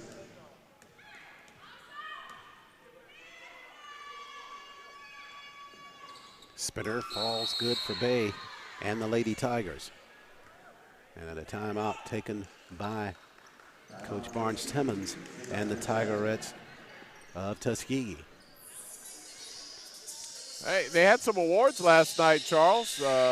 All conference teams, players of the year were announced last night. If you look at on the women's side, Tiffany Valentine from Spring Hill, along with Jewel Hill, Dana Geddes, Alicia Foster, Lemoyne-Ord, and Albany State represented.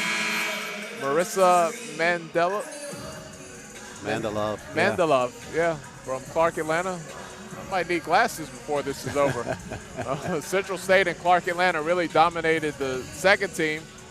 And you see the third team on your screen as well. Tiffany Valentine from Spring Hill, your player of the year, and her teammate Jewel Hill, the defensive player of the year. But Spring Hill still not eligible for the tournament, but not because of any shortage of talent that they had. Turnover there on the inbound play there by the Tigerettes. That's going to really just about do it for them. Yes. Second team all SIAC on the women's side. Sierra Harley from Central State, Naomi Holloway. Also on that team, Lauren Turner from Clark Atlanta, Holloway from Clark Atlanta as well. Spalding on that team. Brooke Spalding, that is, from Central State, and Dominique Williams from Claflin University. So back to the other side of the floor now, Bay to shoot more free throws. How about Yolanda Moore, her first year at Clark Atlanta? She's coach of the year in the SIAC, has the Lady Panthers in first place. And you'll get a chance to see all of those all-conference players in this tournament over the course of the next 5 days, except for those women from the Spring Hill team. They won't be competing, but a good group of all-conference players, 2018 season. Bay shooting here. And Bay again, consistent from the line, converts on the first. She's got 23 in the ball game now, or 24, 14 of 17 from the line. Bay with the second, give her 25 in the ball game. And she is the game's leading scorer. And that's going to just really about do it for the Tigerettes of Tuskegee. Really close in this basketball game, but really did not help themselves at all from that free throw line. This will be one of those games where the final score is not indicative of what happened out there. You might look at it and say, oh, yeah, Benedict just kind of cruised along. But Tuskegee had this game. Tuskegee should have won this game if they would have just had a decent day at the free throw line. Didn't even have to be stellar the way it played out, but that was not the case. And it looks like Benedict will move on and Tuskegee's season will come to a close for the Golden Tigerettes. Benedict on its way to meet the Lady Marauders of Central State. That's a Wednesday contest, 5:30 right here from the Bill Harris Arena at the Crossplex here in Birmingham, Alabama. All that coverage for you live on HBCU Game Day and our continuing coverage of the SIAC tournament here from Birmingham. So Tuskegee once again late getting out of the huddle with 33 seconds left in the basketball game.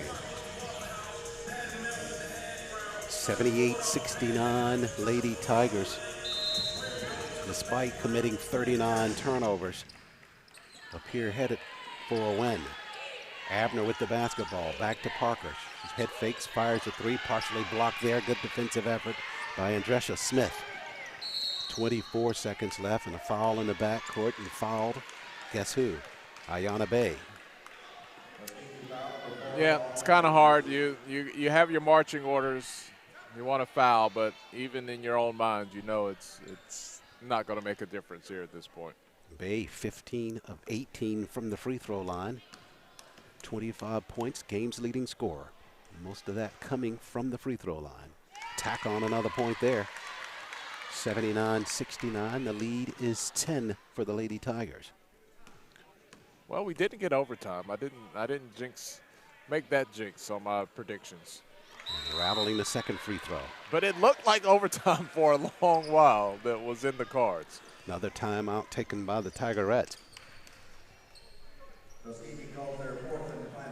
May as well leave them all on the floor. Yeah. After all the dust is settled here, Tolly, the lead back up to 11 for Benedict. I don't think you can draw up an 11-point play. But you coach to the end, you play to the end, you call the game to the end. Benedict, fourth in the East, will continue play against the Lady Marauders on Wednesday. Barring an 11-point play here by the Tigerettes. Out front, they work the basketball to Jackson. Parker, free, pops a three. Long on that one, rebound, clears to Benedict. Up the floor now comes Armstead. 2-on-1 to the rack, and they missed on the lay-in. That was Bostic missing there. But with 7 seconds remaining in the basketball game, that's about all that's needed by Benedict to win it. Final buzzer here on day one of the SIAC basketball tournament. In this final contest, it's the Lady Tigers of Benedict College. Despite committing 39 turnovers, they defeat the Tigerettes of Tuskegee 80-69. And that means that the Lady Tigers will push into quarterfinals. They will join the men's team who pushed into the quarterfinals earlier today as well. So both squads from Benedict into the quarterfinals. Men and women both playing Central State here on Wednesday inside the Bill Harris Arena. So congratulations to head coach James Watson for the men and James Rice for the women's team at Benedict College. It was a rugged, ugly look for them with the 39 turnovers, but somehow able to come away with a win in this basketball game against the Tigerettes of Tuskegee. Tigerettes will close their season with a 6-21 mark overall and go 5-14 in SIAC play. So good day of basketball here from the Bill Harris Arena. Trying to see if we can't get a quick word in with head coach James Rice.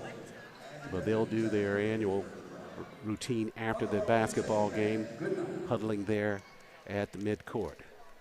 See that Tolly Carr has gotten Coach Rice, and he'll come over graciously to talk to us in a ball game that his team wins, and they go on into quarterfinal action.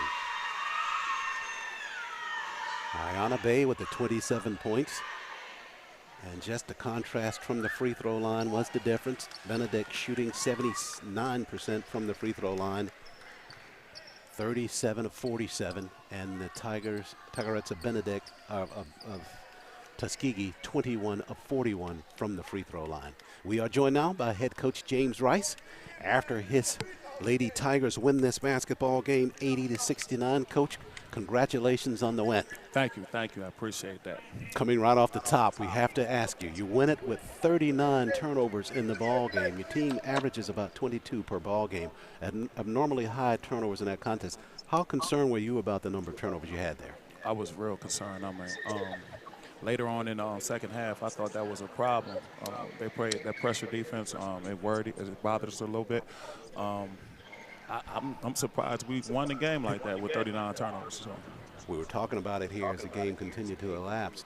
If there was any saving grace to the 39 turnovers that the Lady Tigers had, is what the Tigerettes did from the free throw line. They were only 21 of 41, left a lot of points there. Contrast to what your women were able to do from the free throw line, shot 79% as a team from the charity stripe. Yeah, that's a big surprise right there because we're not really a good free throw shooting team. We do turn the ball over a lot, but we're not a really good free throw shooting team, and we happen to make some. This game, 47 is a whole lot too. Lucky, but yeah, they helped us out a little bit, missing like at least 20 free throws. So my hats goes off to Tuskegee and coach, and she really did a good job with her young ladies stuff. You talk about this ball game, had some key performances, particularly from Ayanna Bay. Did a great job from the free throw line, finished with a game high 27 points. Ayanna? Yep. Ayanna. Yeah, Ayanna. Oh yeah, the freshman. Oh man, she's been carrying us the whole entire year.